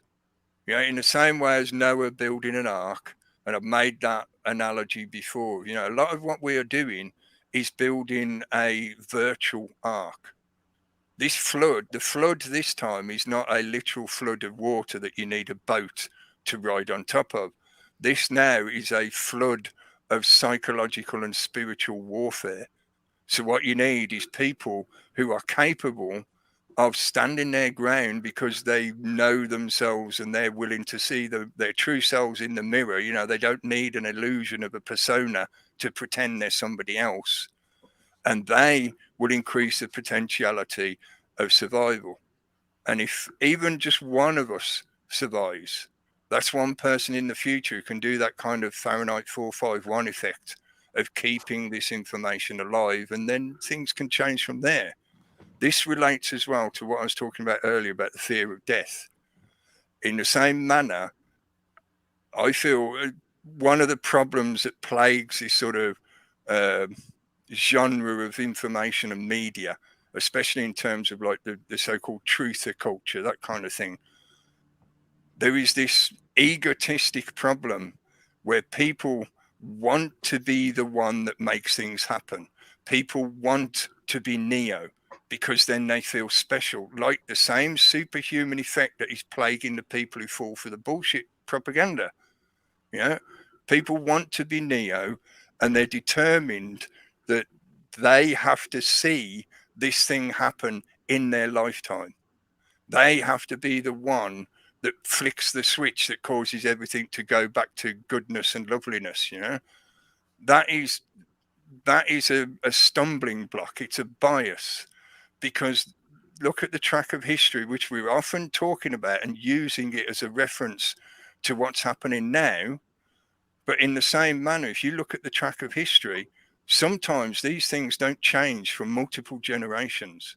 And it's only because people like ourselves persisted that they survived whatever that current turmoil was. And after a few generations, they come out back into the good side of things again.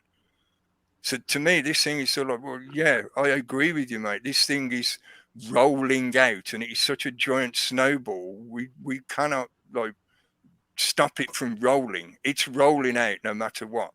But we can change our stance. We can alter our kata. We can maneuver around it and use its own energy against itself to benefit us. Yeah, I'm still holding that hope for the hackers to tear it down. I'm thinking like some Ted Kaczynski was right T-shirts and stuff. Yep. Like, I think we can wake up enough people. I'm in total disagreement. I think we can wake up people. I think people at their core, even the NPCs are actually good people, and they have the propensity towards justice. But a lot of people are so stigmatized and so programmed that even in my own community, it's like we've reached a breaking point here where the normies are like, oh, well, something's happening now. And I don't think these things, these Agenda 2030s, these World Economic Forums, these things they repeat over and over, you'll own nothing and be happy. No, it's just a matter of people saying no. Actually, I'm gonna collectively turn their backs. Yeah, they make a big difference. I'm gonna own everything, and you're not gonna be happy. Yeah, I agree. We're repeating the cycle of the previous Depression, World War II. We're just repeating the cycle right now. Yeah. Yes, absolutely. Yeah. But even in my mom groups, these women who are the schmack scenes, I know we're on YouTube. They observe their child having these adverse reactions, yet they still get them. But they're waiting for some other mom to be like, listen up, bitch. Stop getting these vaccines. Your child is running 106 fever. Do you find a correlation here? Wake up. And then they do. And, I have a lot of mom friends like that we use the term normies, but, they really trusted their doctors because we're told to trust the experts, but they're actually starting to question for themselves. Yeah. Well, it used to be that there were a lot of experts that you could trust. And part of what the system has done, part of what their plan was to destabilize every country, reduce the confidence in the governments, and that included the experts of academia, etc., etc. That's where we are now. I think the majority of people have realized that the system has become so corrupted, even though it was from the beginning, but it's become much more overt now as it reveals itself. It has to step out the shadows to a certain degree to be able to kick this football as hard as it's trying to. Well, and the experts are being retrained. For how long now has Singularity University been around, and they have all of the different kinds of experts come there to be retrained into this whole thing, which they have their exponential medicine I've showed where they're liars. Now they changed their name, just so everybody knows. Now it's NextMed Health. This is like their third name change or something, which isn't that a thing where they like to change their names a lot? Yeah. But shell company within a shell company within a shell company. Yeah. They're bringing in the legal people, the health people, the food, the everything, every kind of expert is getting retrained there into this new digital world and how to be on top. Well, I know you guys are aware of that kind of, again, referencing a historical effect or time period, the Great Leap Forward, in Mao's revolutionary China. There, it was extremely overt. It was literally in the streets when the academics were, beaten down and even killed, that kind of thing. In a way, we've had a similar effect for the past several years, but it's been done in a like George Carlin described it, it's happy fascism, it's smiley face fascism. So it's been done all along. It's been ongoing in the background while most of the public just haven't noticed the way it's been changed. But there has been a great leap purge where a lot of the older experts or academics or, whatever they were a leader in of their particular thing, they have been pushed out, and they've been bringing in a whole new generation that has been propagandized by this ideology. I know we've spoken about this ages ago. Things like here in the UK, there's an institution called Common Purpose, and they have been actively working in the UK for quite a long time now, retraining people to be leaders in a similar fashion to the WEF's global leader thing, but on a more sort of national level. But it's the same kind of thing. So now we've got this coup that's been taking place in the shadows that has replaced most of the population of those institutions, as well as, of course, all the capture effect that's occurred across all the institutions. So now the system is overtly corrupt, because you have to be a bit naive to think that the big pharmaceutical companies didn't have a manipulation onto the government such that the governments told us all to do a certain thing. And it's a big circle. It's a big circle jerk of corporatism. And now that's more revealed to most of the public. But that's what I say. I'm optimistic that enough people will realize. I agree that this thing is moving in that rolling snowball fashion. You're not going to stop the snowball from rolling, but that doesn't mean we can't step around it or step over it or something. You do the best you can, and when you know better about stuff, you do better. Do what you can with what you got where you are. Be the change you want to see, right? Who was that quote from? Rose, was it Mrs. Roosevelt, I think, as far as I remember. Sorry, distracted myself. Just the quote immediately sprang to mind. But yeah, again, I feel it comes back to that kind of sense of the future, sense of something greater than yourself. This is key part of why they're so against people being of faith. whatever your faith is. They don't want people having a faith, because that creates a sense of the future and of putting your energy into something that's more than just yourself. They don't want that. They want people that are pessimistic and see nothing but the inevitability of the takeover of the machine. So I might as well turn myself into a transhuman and be a pet for Elon's AI. No, you don't have to do that. That's just what they are suggesting to you. Like a bad car salesman, they're trying to sell you the shittiest car on the lot. You just say, no, thank you, I'm not interested, and go the other direction. I think it's true that, as I was trying to describe, there is a bias for a lot of people where they feel like they're going to see it happen in their lifetime. They're going to be the one that makes some major change occur. And yeah, maybe you do. That's great. It's brilliant if it is you. But I feel strongly that you should not focus on that, and that should not be your drive. That should not be the thing that makes you do what you're doing.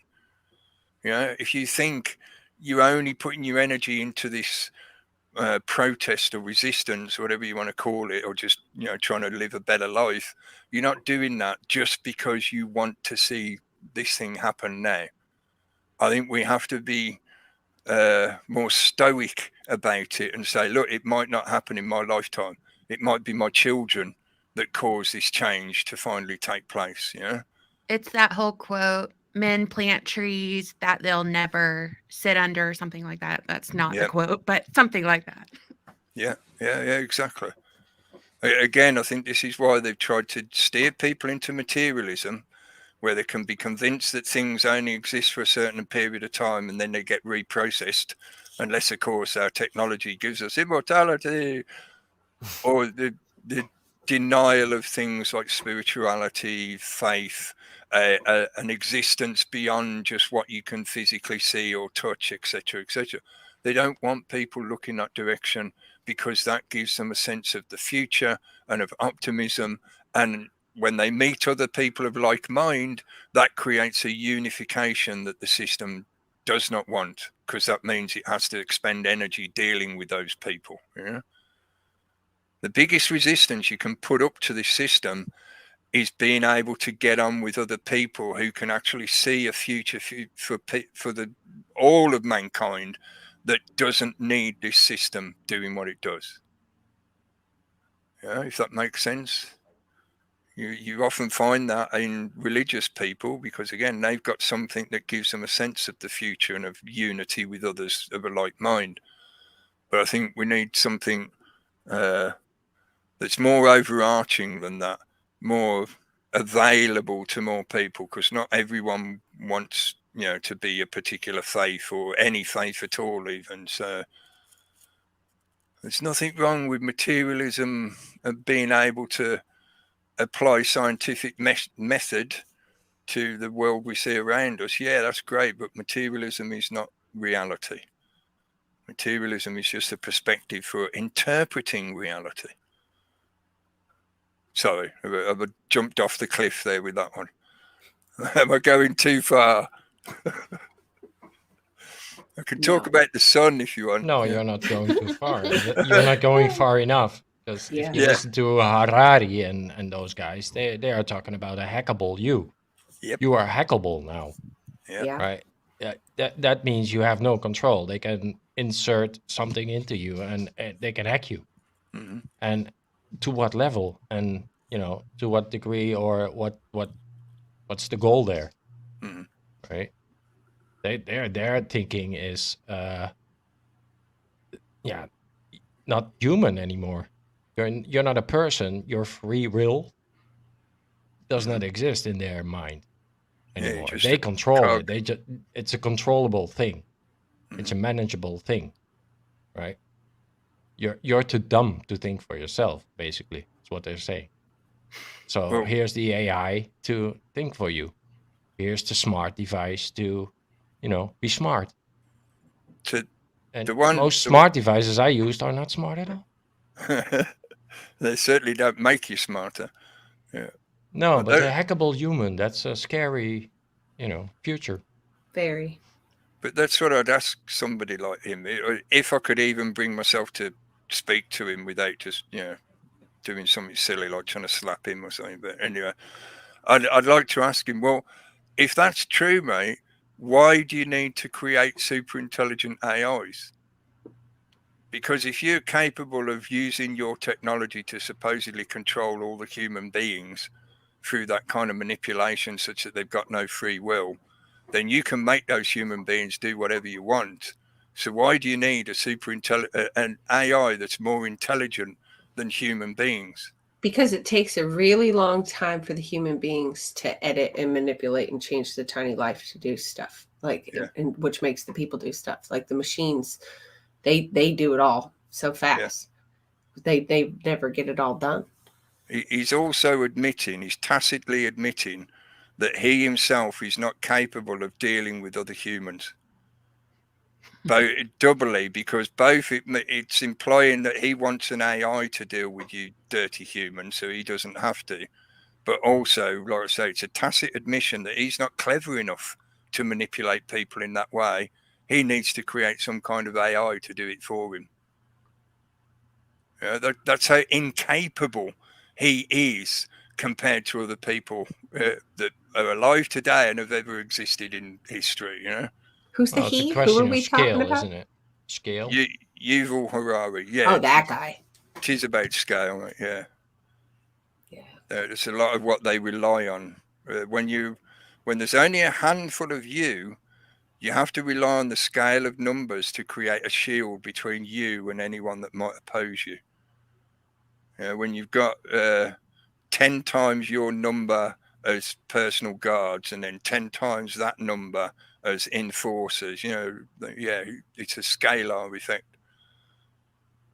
Well, and they made the machine, so it's just like an extension of them and their power, right? Like they're the ones that are making all of this happen. But it won't be in the long run. No, but it was in the beginning. So this is again one of those reasons why I often recommend to people that they look at science fiction, whether it be the printed version or movie version, whatever. There's a lot of those kind of questions that have been addressed in science fiction literature for a long time. And it's been observed so many times that if you just apply some logic, it's just a simple philosophical equation of what will happen if we create an artificial intelligence that's more intelligent than ourselves. That's what Elon was talking about. These people like Yuval Harari are basically suicidal because they're actively creating a gallows for themselves. They think they'll be immune from it. But if you keep progressing down this direction, no, you'll get eaten by it just the same as the rest of us, mate. So basically, you're telling me that you're suicidal and you're building yourself your own little virtual gallows to kill yourself with. Sorry, I'm not suicidal. I'm not interested in your machine that kills people. Yeah, no, but how many is he gonna get? Push over that cliff with him when he jumps, right? Because he has a lot of followers and in meaningful places, right? It's the global effect, I think, is the defining difference this time round in the track of history. Because there's been so many incidents of people similar to himself in history that have made similar claims, and ended up causing people to be killed. Like, Jonestown is a really good example. But, that's them and their current obsession. like I was already saying before, the extinction situation for the very damaged people. They talk in that one Ed Regis book, the Mambo Chicken and the Transhuman Condition or something like that. They talk all about how they're so excited to upload, like to be in the machine, to like that's where they plan to live, being so broken as they are. That gives them immortality, essentially, in their eyes. Yeah, and they can jettison off to some other planet. They say just a little contraption that's got a digital to biological converter, use whatever resources are on whatever rock they land on, and reprint themselves. That's what they talked about in the book. Like they want to, but I mean, to continue in this physical existence. Some of these people, I mean, like that Ben Goertzel guy, you listen to him talk and you could tell he's sick. You know, there's not mental. I'm not saying, I mean, probably, but the like ill, like broken body. I don't know. So what do they care if they are going to get pulled over the cliff if they're dying anyway? I mean, we're all dying, obviously, but they're all screwed up, and their children are all going to be screwed up. Maybe So, like Kurzweil, they're hoping that they're going to survive just long enough that the downloadability invention will come along before they actually die. yeah. Yeah, that's what he's been doing for years now. He's got some ridiculous diet and supplement regime that he follows because he said it himself. You know, I'm just trying to live long enough so that we can get the singularity activated. Yeah. He wants to be Raymona. She dresses like a hooker. It's funny. To me, it just seems back to front, but that's, you know, my personal perspective. That, you know, my opinion isn't going to change what they're doing or talking about. But I think, you know, this is why more of these kind of conversations need to be happening.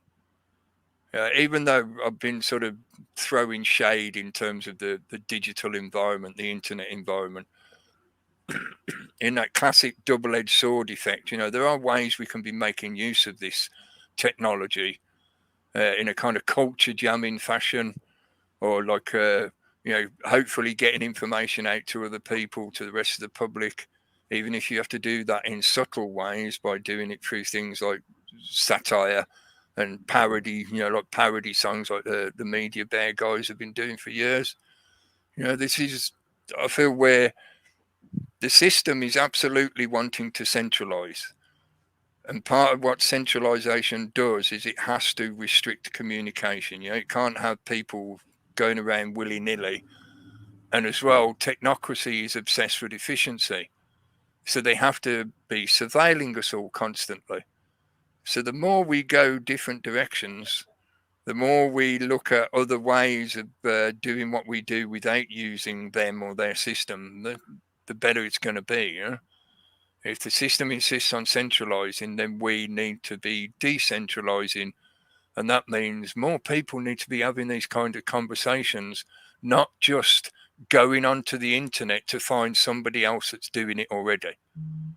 I know that might sound a little bit self-defeating, but part of what I've been doing with my channel anyway for years in this internet environment on this YouTube platform is reminding people that all I'm doing is like making use of an internet connection, a little bit of technology, so that I can speak my opinions and ideas to the rest of the public. Yeah. The more people we have doing that, and I don't mean telling the system everything about your life and your personal fears and desires, etc. No, talking about these kind of subjects, because if we don't have more people aware of this shit, the more likely they're going to get away with this shit. Yeah. But I've been doing this with the attitude of I'm not self-promoting. I've never tried to like really push the channel and make it big or anything like that. If people don't know, this is actually the second channel because they deleted my original channel because I wouldn't shut up about the recent last 3 years of stuff that's been happening. But I've never really tried to push it into the mainstream of the conversation because I think people have to be self-motivated. So if they are always relying on somebody they see on a screen on the internet to fix the world for them, then we're still stuck in that externalization problem. We're in a cult. It's called QAnon, if that's what they're doing. Just waiting on somebody on their screen. Just sit there and wait for the next update. Yeah. Wait to see the guy in the white rabbit costume. Mm-hmm. That'll be your cue. The cue for Q. Trust the plan. But I'm only saying that because, again, I'm trying to encourage people with, the sense of optimism. There are many fantastic people out there that you could be talking to. There's many people with lots of amazing knowledge and ideas and perspective on what's going on. And the more we're communicating with each other, even if it is that you're just talking about the latest chicken that you've been breeding, we were talking about that before we started on air. That is the kind of communication that we all need, because it's from that communication that we grow and develop. Think about it this way. This whole technology has been an attempt to create a kind of worldwide telepathic network, because for most of us as physical beings, we haven't or can't maybe develop true telepathy within ourselves. Some people claim they can, but whatever. So the system created a pseudo telepathy for us with this internet communication network. But that gives us the ability to be in communication. And as I say, through communication comes growth. Because as a being, we only develop into this world by communicating with the outside world, including people. But your senses are a mode of communication with the external reality. So the more information you've got access to, the more your brain can develop and grow. Your mind can explore new areas that you've never conceived of before. I'm probably sounding just a bit poetic, but in the same way, like I'm saying about centralization, the system would be happy if it can centralize all communication and everything has to go through them. That is literally what they're trying to activate right now. They're trying to set up systems that mean you cannot use this technology in any way unless you are identified by the system and given permission. That's what the blockchain's all about. That's why they created it. Yep. Perfect record of everyone.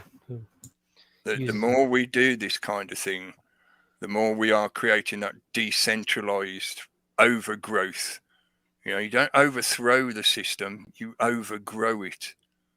In both the metaphorical sense, psychological sense, spiritual sense, and physical sense of growing your own food and things like that. This system has revealed itself to be the mafia of a small cabal of very sick people. People are not only physically, genetically sick, they're also psychologically, spiritually sick. So we just need to outgrow them, overgrow them. I still use the same suggestion I have done for years. Round them all up, gather them all together, put them on one island and give them one hammer between them and let them build their technocracy that they seem to so much want. Yes, if you want the city on the hill, here are the tools. We'll be over here. You can have your city on the hill and be, elite there. Yeah. I feel we're being generous, giving them a hammer. That's a vitally important tool. When the first person who invented a hammer showed his friends what he could do with it, they all thought he was superhuman. They were running around the neighborhood telling everyone, you got to get one of these new things. It's great, man. Everybody's doing it. Everybody loves it. It's fantastic. Again, I feel like I've driven it off a cliff. I'm trying to be optimistic and yet still face what this thing is. No, I appreciate the optimism. I do. I understand the realism aspect of it, and I don't want to blow rainbows at people or anything like that, but some good news, some good vibes are occasionally warranted, because we get stuck in this hole of this echo chamber of this reality in which we live, this scripted sort of reality. And, there are good aspects, of course. There are these threats that are inevitable and that they've told us about. But what are we to do with all this information? What can we make of it? And what are the actionables there? What can we do in our real lives? Grow. Yeah, you got to grow food. somehow. What is relevant to your world? You know, and I'm saying it that way, as in your world, as in what is your life? You know, are you ending up in a world that they've created for you because you just keep accepting whatever they tell you? Or do you see the world differently to the bullshit they're telling you?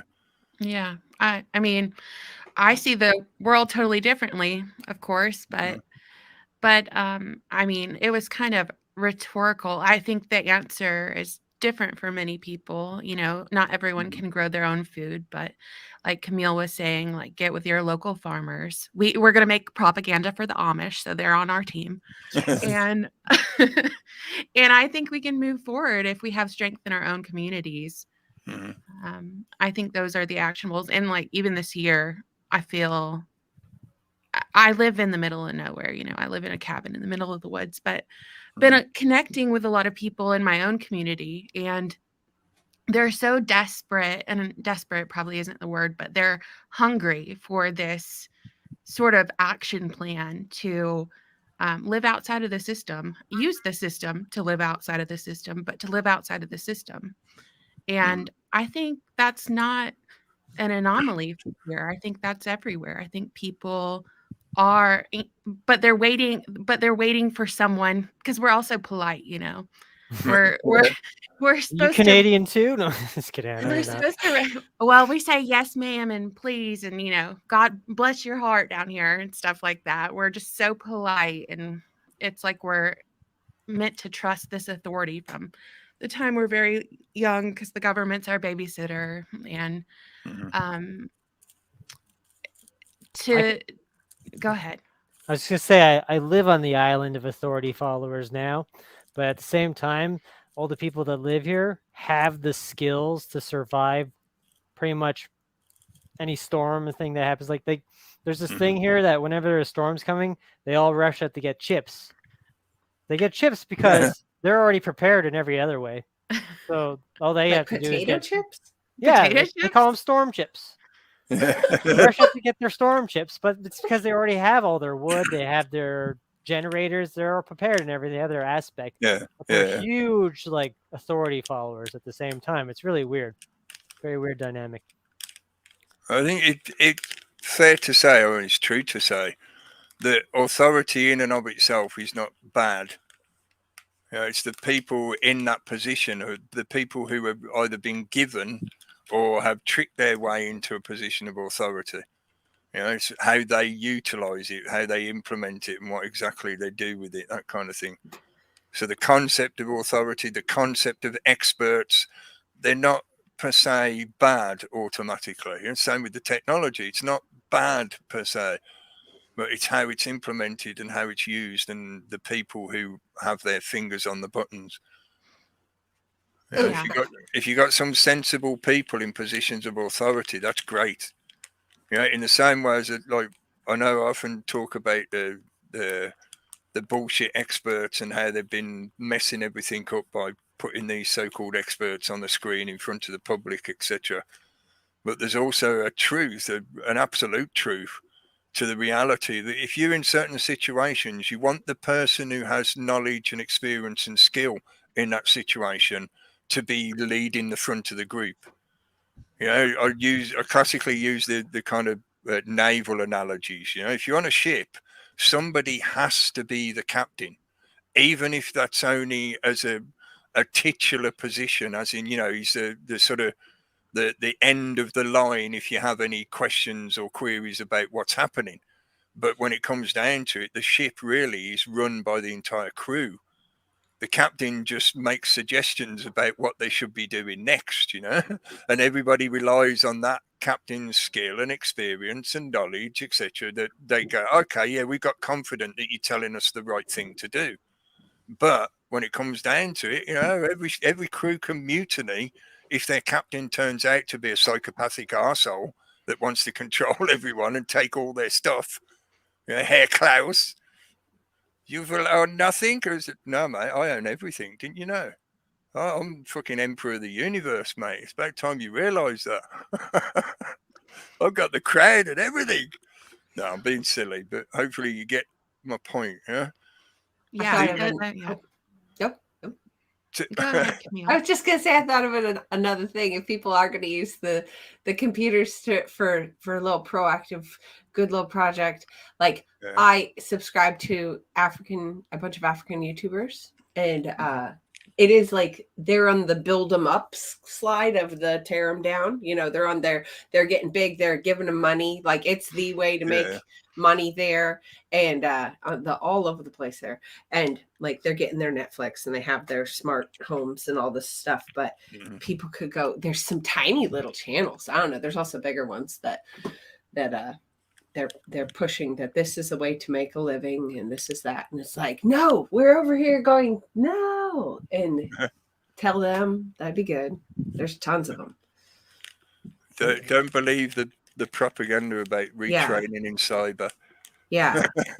Oh, and they go and film their village, or they go around traveling and things, and that's what they do.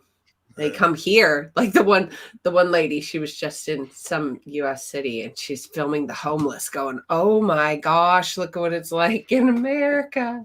Mhm. And this is, yeah. But I'm just saying, if people wanted to, if they can leave comments, places, if they show up, Yeah, there's been we'll reach out. even though there was the recent several months ago, political scandal here in the UK about the way some of the original Jamaican immigrants were brought over here in the 50s and 60s. You know, it turns out that they weren't given citizenship and stuff like that. And some of them ended up getting sent back to their country of origin.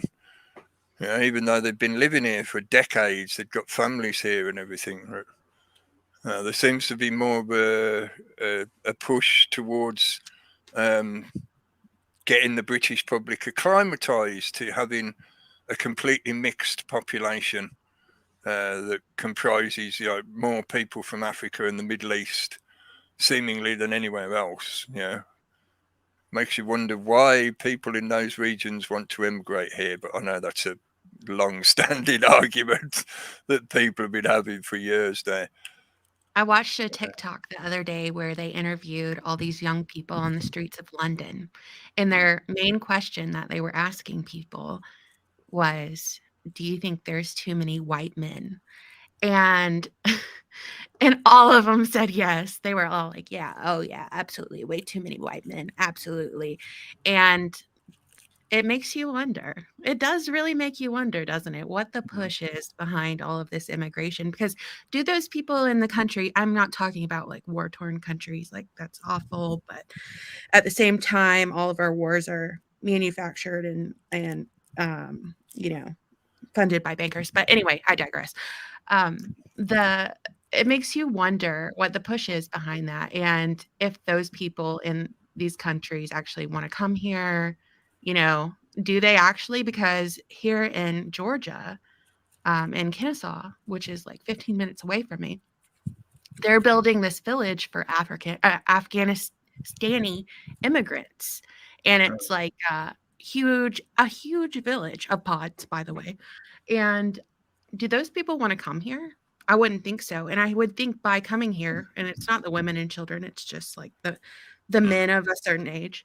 Yeah. I would think that they have no connection to the country in which they reside, which they've been, you know, just forced to be in here, and they have no connection with the people here either. So it makes them sort of otherly from start to finish, and that's not good.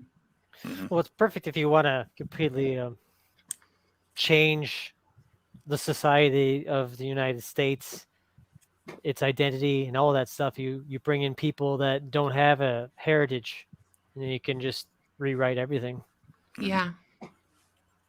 Especially when they're encouraged to join the enforcer classes of whatever form, you know, because then they have no consideration for the people that they are enforcing the authority over. And that's certainly been true here in the UK for quite a few years now. I can get a bit pessimistic about that point.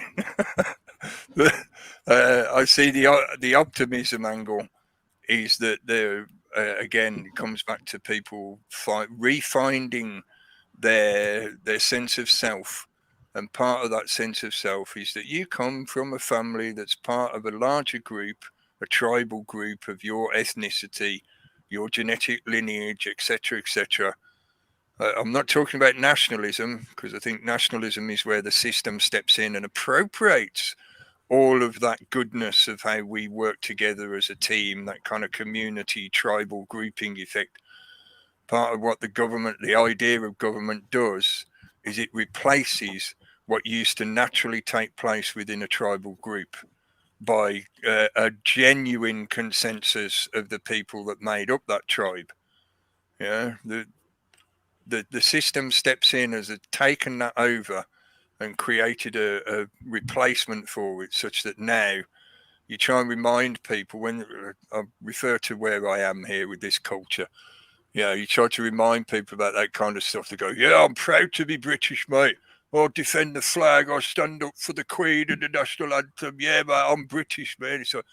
So you favour supporting the British people, or you favour supporting the British system, the corporation. There is a very distinct difference. The people who live in this geographical region could survive quite happily if the entire concept about royalty and the British royals and the flag and the government, if all that disappeared overnight, the people would still get on with their day-to-day lives and would still consider ourselves connected by a group cultural connection. This kind of idea of nationalism, it's not connected to the people, it's connected to concepts of things like corporations. The royals, the monarchies are all corporations. So the reason I'm saying this is in that sense of part of why they're shifting other people around the world like that is because it dilutes and dissolves that sense of cultural connection to your own tribe. It doesn't mean you have to be two tribes fighting against each other, like Frankie Goes to Hollywood. When two tribes go to war, money is all that you can score. They like to make lots of money out of war. But my point is that the more people you bring in who are from a completely different cultural group, a different ethnic group, a different tribe, the more you dilute the one that is present, if those people have no sense of the history of their own ethnic and cultural group. I also wonder somewhat too, it's bringing, not all places have maybe the same medical system and all the stuff, all the infrastructure set up to be putting the fluoride in the water and all the things and then seeing what it does. I know the place where I come from, it's a giant melting pot. There's this institute that brings in, so many different kinds of people. It's amazing. And I recently had occasion to buy a bunch of home goods stuff for a half price Home Depot. There's this two they're Iraqi guys, and they're awesome. They were hilarious. But the one guy's wife, she's all the water and all the stuff. Her thyroid's all screwed up, all these things. So it's it brings in more guinea pigs to sample. They've got these people to see what happens to this type of because where you come from affects who you are, the epigenetics and everything. So they're getting more tests and more samples, guinea pigs. Increasing the diversity of the sample group. More data. Yeah. Mm-hmm. Hey, I gotta go because the ducks are out on the ice and they're acting all wild and not coming back. So I gotta go help get them into the house before I it should gets probably dark. go soon too. So, not for ducks. Not for ducks. That's pretty fun. Yeah. Cool. I hope you get them all good back in.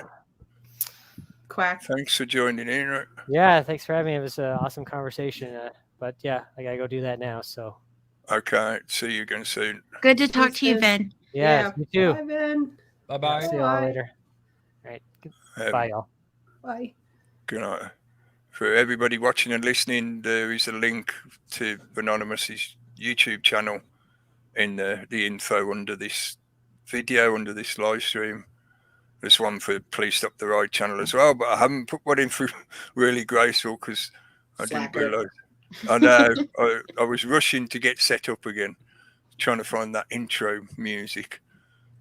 Oh yeah, Yeah. and before we go too, or before I go, I'm started a Rumble channel, but I don't have the time to load everything in. So slowly it's been loading. It's been months now. They've got the 2 latest videos that I did, but I did subscribe to the channel there. So you guys trying to get to that go live thing. If there's a few more people, new people up there in the chat, go subscribe to Pete's channel on Rumble. Is that in there? So you guys can be multi-streaming more. I'm not sure. Pete's put it in. I will share the link. 1 second. Cool, thank you. Yeah, please, anyone listening, we've been trying to encourage people to subscribe to the Rumble channel because you have to have a certain number of subscribers to be able to live stream there. Oh, I didn't know you had to have a certain number of subscribers to live stream there. Yeah. Camille, it's gotten all your videos up? No, on it only Rumble? has the first 2. Oh. It's everything else is still pending. Why It's is been it months. so slow on there? It's so slow. I mean, they encourage you to go and do it on your own, but it's like, well, you offer this service, and I don't have the time to sit there and load. No, I can't. I refuse to do it on my own. You need to do Yeah. it for me. Well, it's been months, so I don't know if anybody knows anybody at Rumble. Good word, that'd be awesome. But it's got the 2 latest in there anyway. But yeah, I haven't connected it to mine yet. I've set up a channel for myself on there, but I haven't linked it to my YouTube. well, get yourself a cup of tea to wait. While you wait. Well, I haven't Until done my actual YouTube account that I'm using now, the Hairy Cookie Monster Lives one. I've not done much with that channel at all because it's stuck at that point again where you have to upload so many hours worth of stuff and you have to have so many subscribers before YouTube will let you live stream. Oh. So that's why we've been doing it this way. You know, I can live stream to my Odyssey channel. We can share it onto Pete's channel. Pete's been very kind to use his channel for us to broadcast onto. But I can't live stream to my actual YouTube channel. Maybe one day going into the future, I'll just bore the shit out of people by uploading hundreds and hundreds of just crappy little short videos. Yeah. All at one time? I could do, yeah.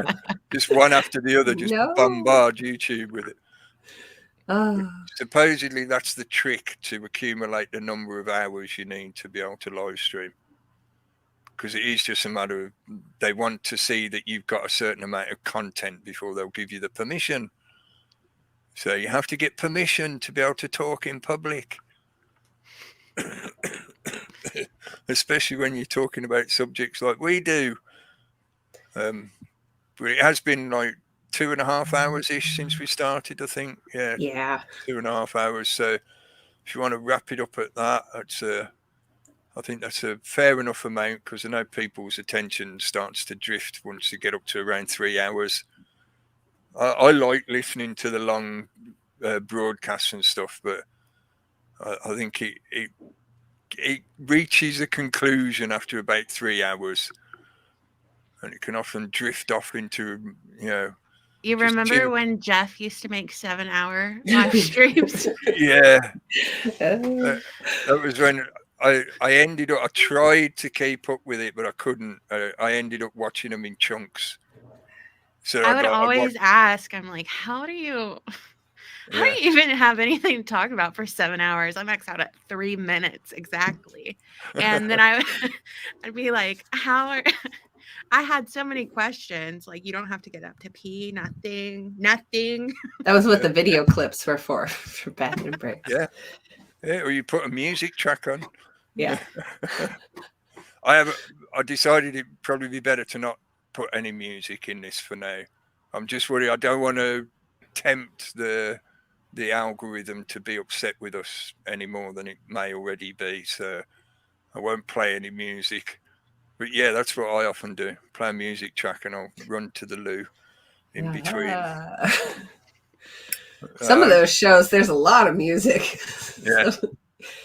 Oh. I think if you've got the passion for the subject matter, you can talk continuously. I know I can. I know Jeff could. But that was one of the reasons why I liked what he did. I liked the way he did it. because he would just talk from the heart, not trying to pretend to be something that he wasn't. That's the main thing. That's probably one of the most valuable commodities at the moment on the internet is authenticity. Yeah. Yeah. The system is really trying hard to create a fake authenticity with all the paid influencers that they have out there.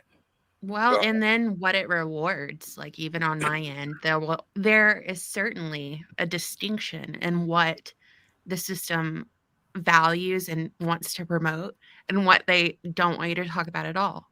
So, they'll let you get views on certain things, but not on others. And it serves to reinforce behavior, like some kind of Pavlovian sort of system. Yeah, it's negative reinforcement. Yeah. Well, in the UK, they refer to it as the nudge, that kind of nudge technique that they've been using all along. But yeah, it's negative reinforcement. They're not outright banning you necessarily, but they will give you a little slap. They put you on the naughty step for a week. And it is Pavlovian, yeah. They're trying to retrain people's behavior. So that again is why I say it's why we need more of this kind of thing, where people are just getting together and having a conversation. There's no agenda, there's no scripting. It's just people talking about subjects that they're interested in, they have knowledge about, they're passionate about, etc., etc. The system hates that. It wants us talking about what it wants us to talk about. And I'm sure there's some subjects we have talked about tonight, which, the system is feeding a lot of misinfo out there deliberately to get people with those subjects, to manipulate, like the stuff we talked about Yuval Harari. All that shit he was spouting about no more free will is just magical thinking, because he's just wrong. It's as simple as that. He's just incorrect. But the system puts that in front of as many of the public as it can, because it wants them to be thinking that way. Again, decentralized. Talk about what you are passionate about. Please, I'm just saying this as a piece of advice. Please don't pretend. I don't agree with the fake it till you make it kind of thing. If you've got some knowledge, share your knowledge. Or if you're just passionate about a subject, talk about it. You don't need to necessarily have a certificate or credentials. Don't believe that fallacy. It's literally a logical fallacy when people say to you, oh, you can't talk about that subject. You're not a biochemist. It's like, really? Is that how you think? Are you speaking to me in language? Are you using words? You're not a doctor. You can't give us medical advice and tell us not to drink the fluoride, whatever it is. Are you a qualified linguist? No. Then stop using words. You're not allowed to use words anymore because you're not a credentialed linguist. It's idiotic. It's a fallacy. You can talk about whatever subject you want. It's just credentials give a way for people to have context that you have a certain amount of knowledge or understanding of a certain subject. That's it. It's not an authority license that you're the only one to talk about something. Right. Okay. Well, let's wrap it up. I'll say thank you. I didn't do a shout out of all the people in the chat simply because we were rushing to get started. I was rushing to get started, and I could see that there were lots of people joining the chat. I thought if I start doing a shout out, we're going to be doing nothing but that for like 2 hours, just reading names of people in the chat. So I apologize. I didn't do the shout out this time. But thank you to everyone that's joined in the chat. Thank you if you've listened all the way through. And thanks to all the lurkers that are not necessarily saying anything in the chat, but you're listening, you're watching anyway. And the time travelers that will watch it later after the live broadcast when it's a video. Thank you for your attention. The most valuable thing you can offer us at the moment. Thanks for all the new subscribers. Yes. Yeah. Thank you. It was great to have you, Grace. Glad you came. Thanks for inviting me. Thanks for having me. I really enjoyed the conversation. Cool. Thank you. That as well. I would show it on camera. Hang on. Let me flip my camera on for 2 seconds. And I've got to show you, I've got Gracie's book here. Me too. I have I mine with haven't- me. I haven't made much progress into it so far. I think I've only read about the first 3 pages. I was I'm in the hoping, bees. I You're in the was hoping, bees. I'm on 53. Sorry, page 53. I was hoping to have this week off, and part of what I was going to do. There you go. Oh, We got you the got rest it. of the week. There's the book. I was hoping to sit and just read through this week, but I will. I've been deliberately trying to take a little bit of time off from the internet stuff just to do nothing, basically, as much as I Doing can. nothing is the best. That's what Yeah. I did for a solid week after I published that book. Absolutely nothing. Yeah, I don't blame you. But again, it's one of them things that I do advocate for people. You know, take a break. You don't need to be online 24/7. It's a really good idea if you can go out into nature for, say, at least 3 days. Not necessarily go out camping or anything, but even go for a walk 3 days in a row out in the nature, something like that.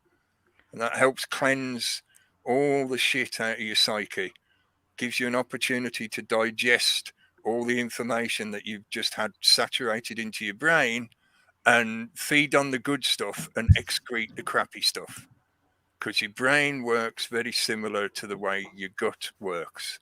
You take in a whole load of information, but not all of it is good for you or useful in any way, you know. So every so often you have to take a bit of time out to just purge all of that crap out of your mind and get away from all their bullshit for 5 minutes. But anyway, sorry, yeah, digressing again. I forgot to show that one screen share as well. I'll show it quick. This is one of the link that you put in. Oh, that was mostly, I was sending that for Pete because he was talking about their farming changing. And I remember I sent Yeah. that to you before. And Yeah. I didn't have your email, Pete. So I sent it to Cookie, but it made me think of you guys. So. Thank you. And they're still beavering away at that. The thieves and pirates that they are. Yeah. Right. Okay. Leave it at that then. Thanks again. Thanks, Grace, for joining in. It's been great Thanks, to talk guys. to you. It And was thanks, nice to Camille. chat again. Yeah. It's good. Thanks, you guys. Thank you, Cookie, Pete, Camille. Thanks for inviting me. Thanks for everyone in the chat who showed up. Oh, yeah. We And will- Ben, you're gone, but hope you got the ducks. Yeah, hopefully you did. Yeah, I like duck eggs. So I was thinking of myself then, you know. Cookie's like, I'm hungry now. So yeah, ducks, yeah, cool, man. Duck eggs, they're great. So, thanks again, folks. We'll see you again soon. Cut cheese. Bye. Bye.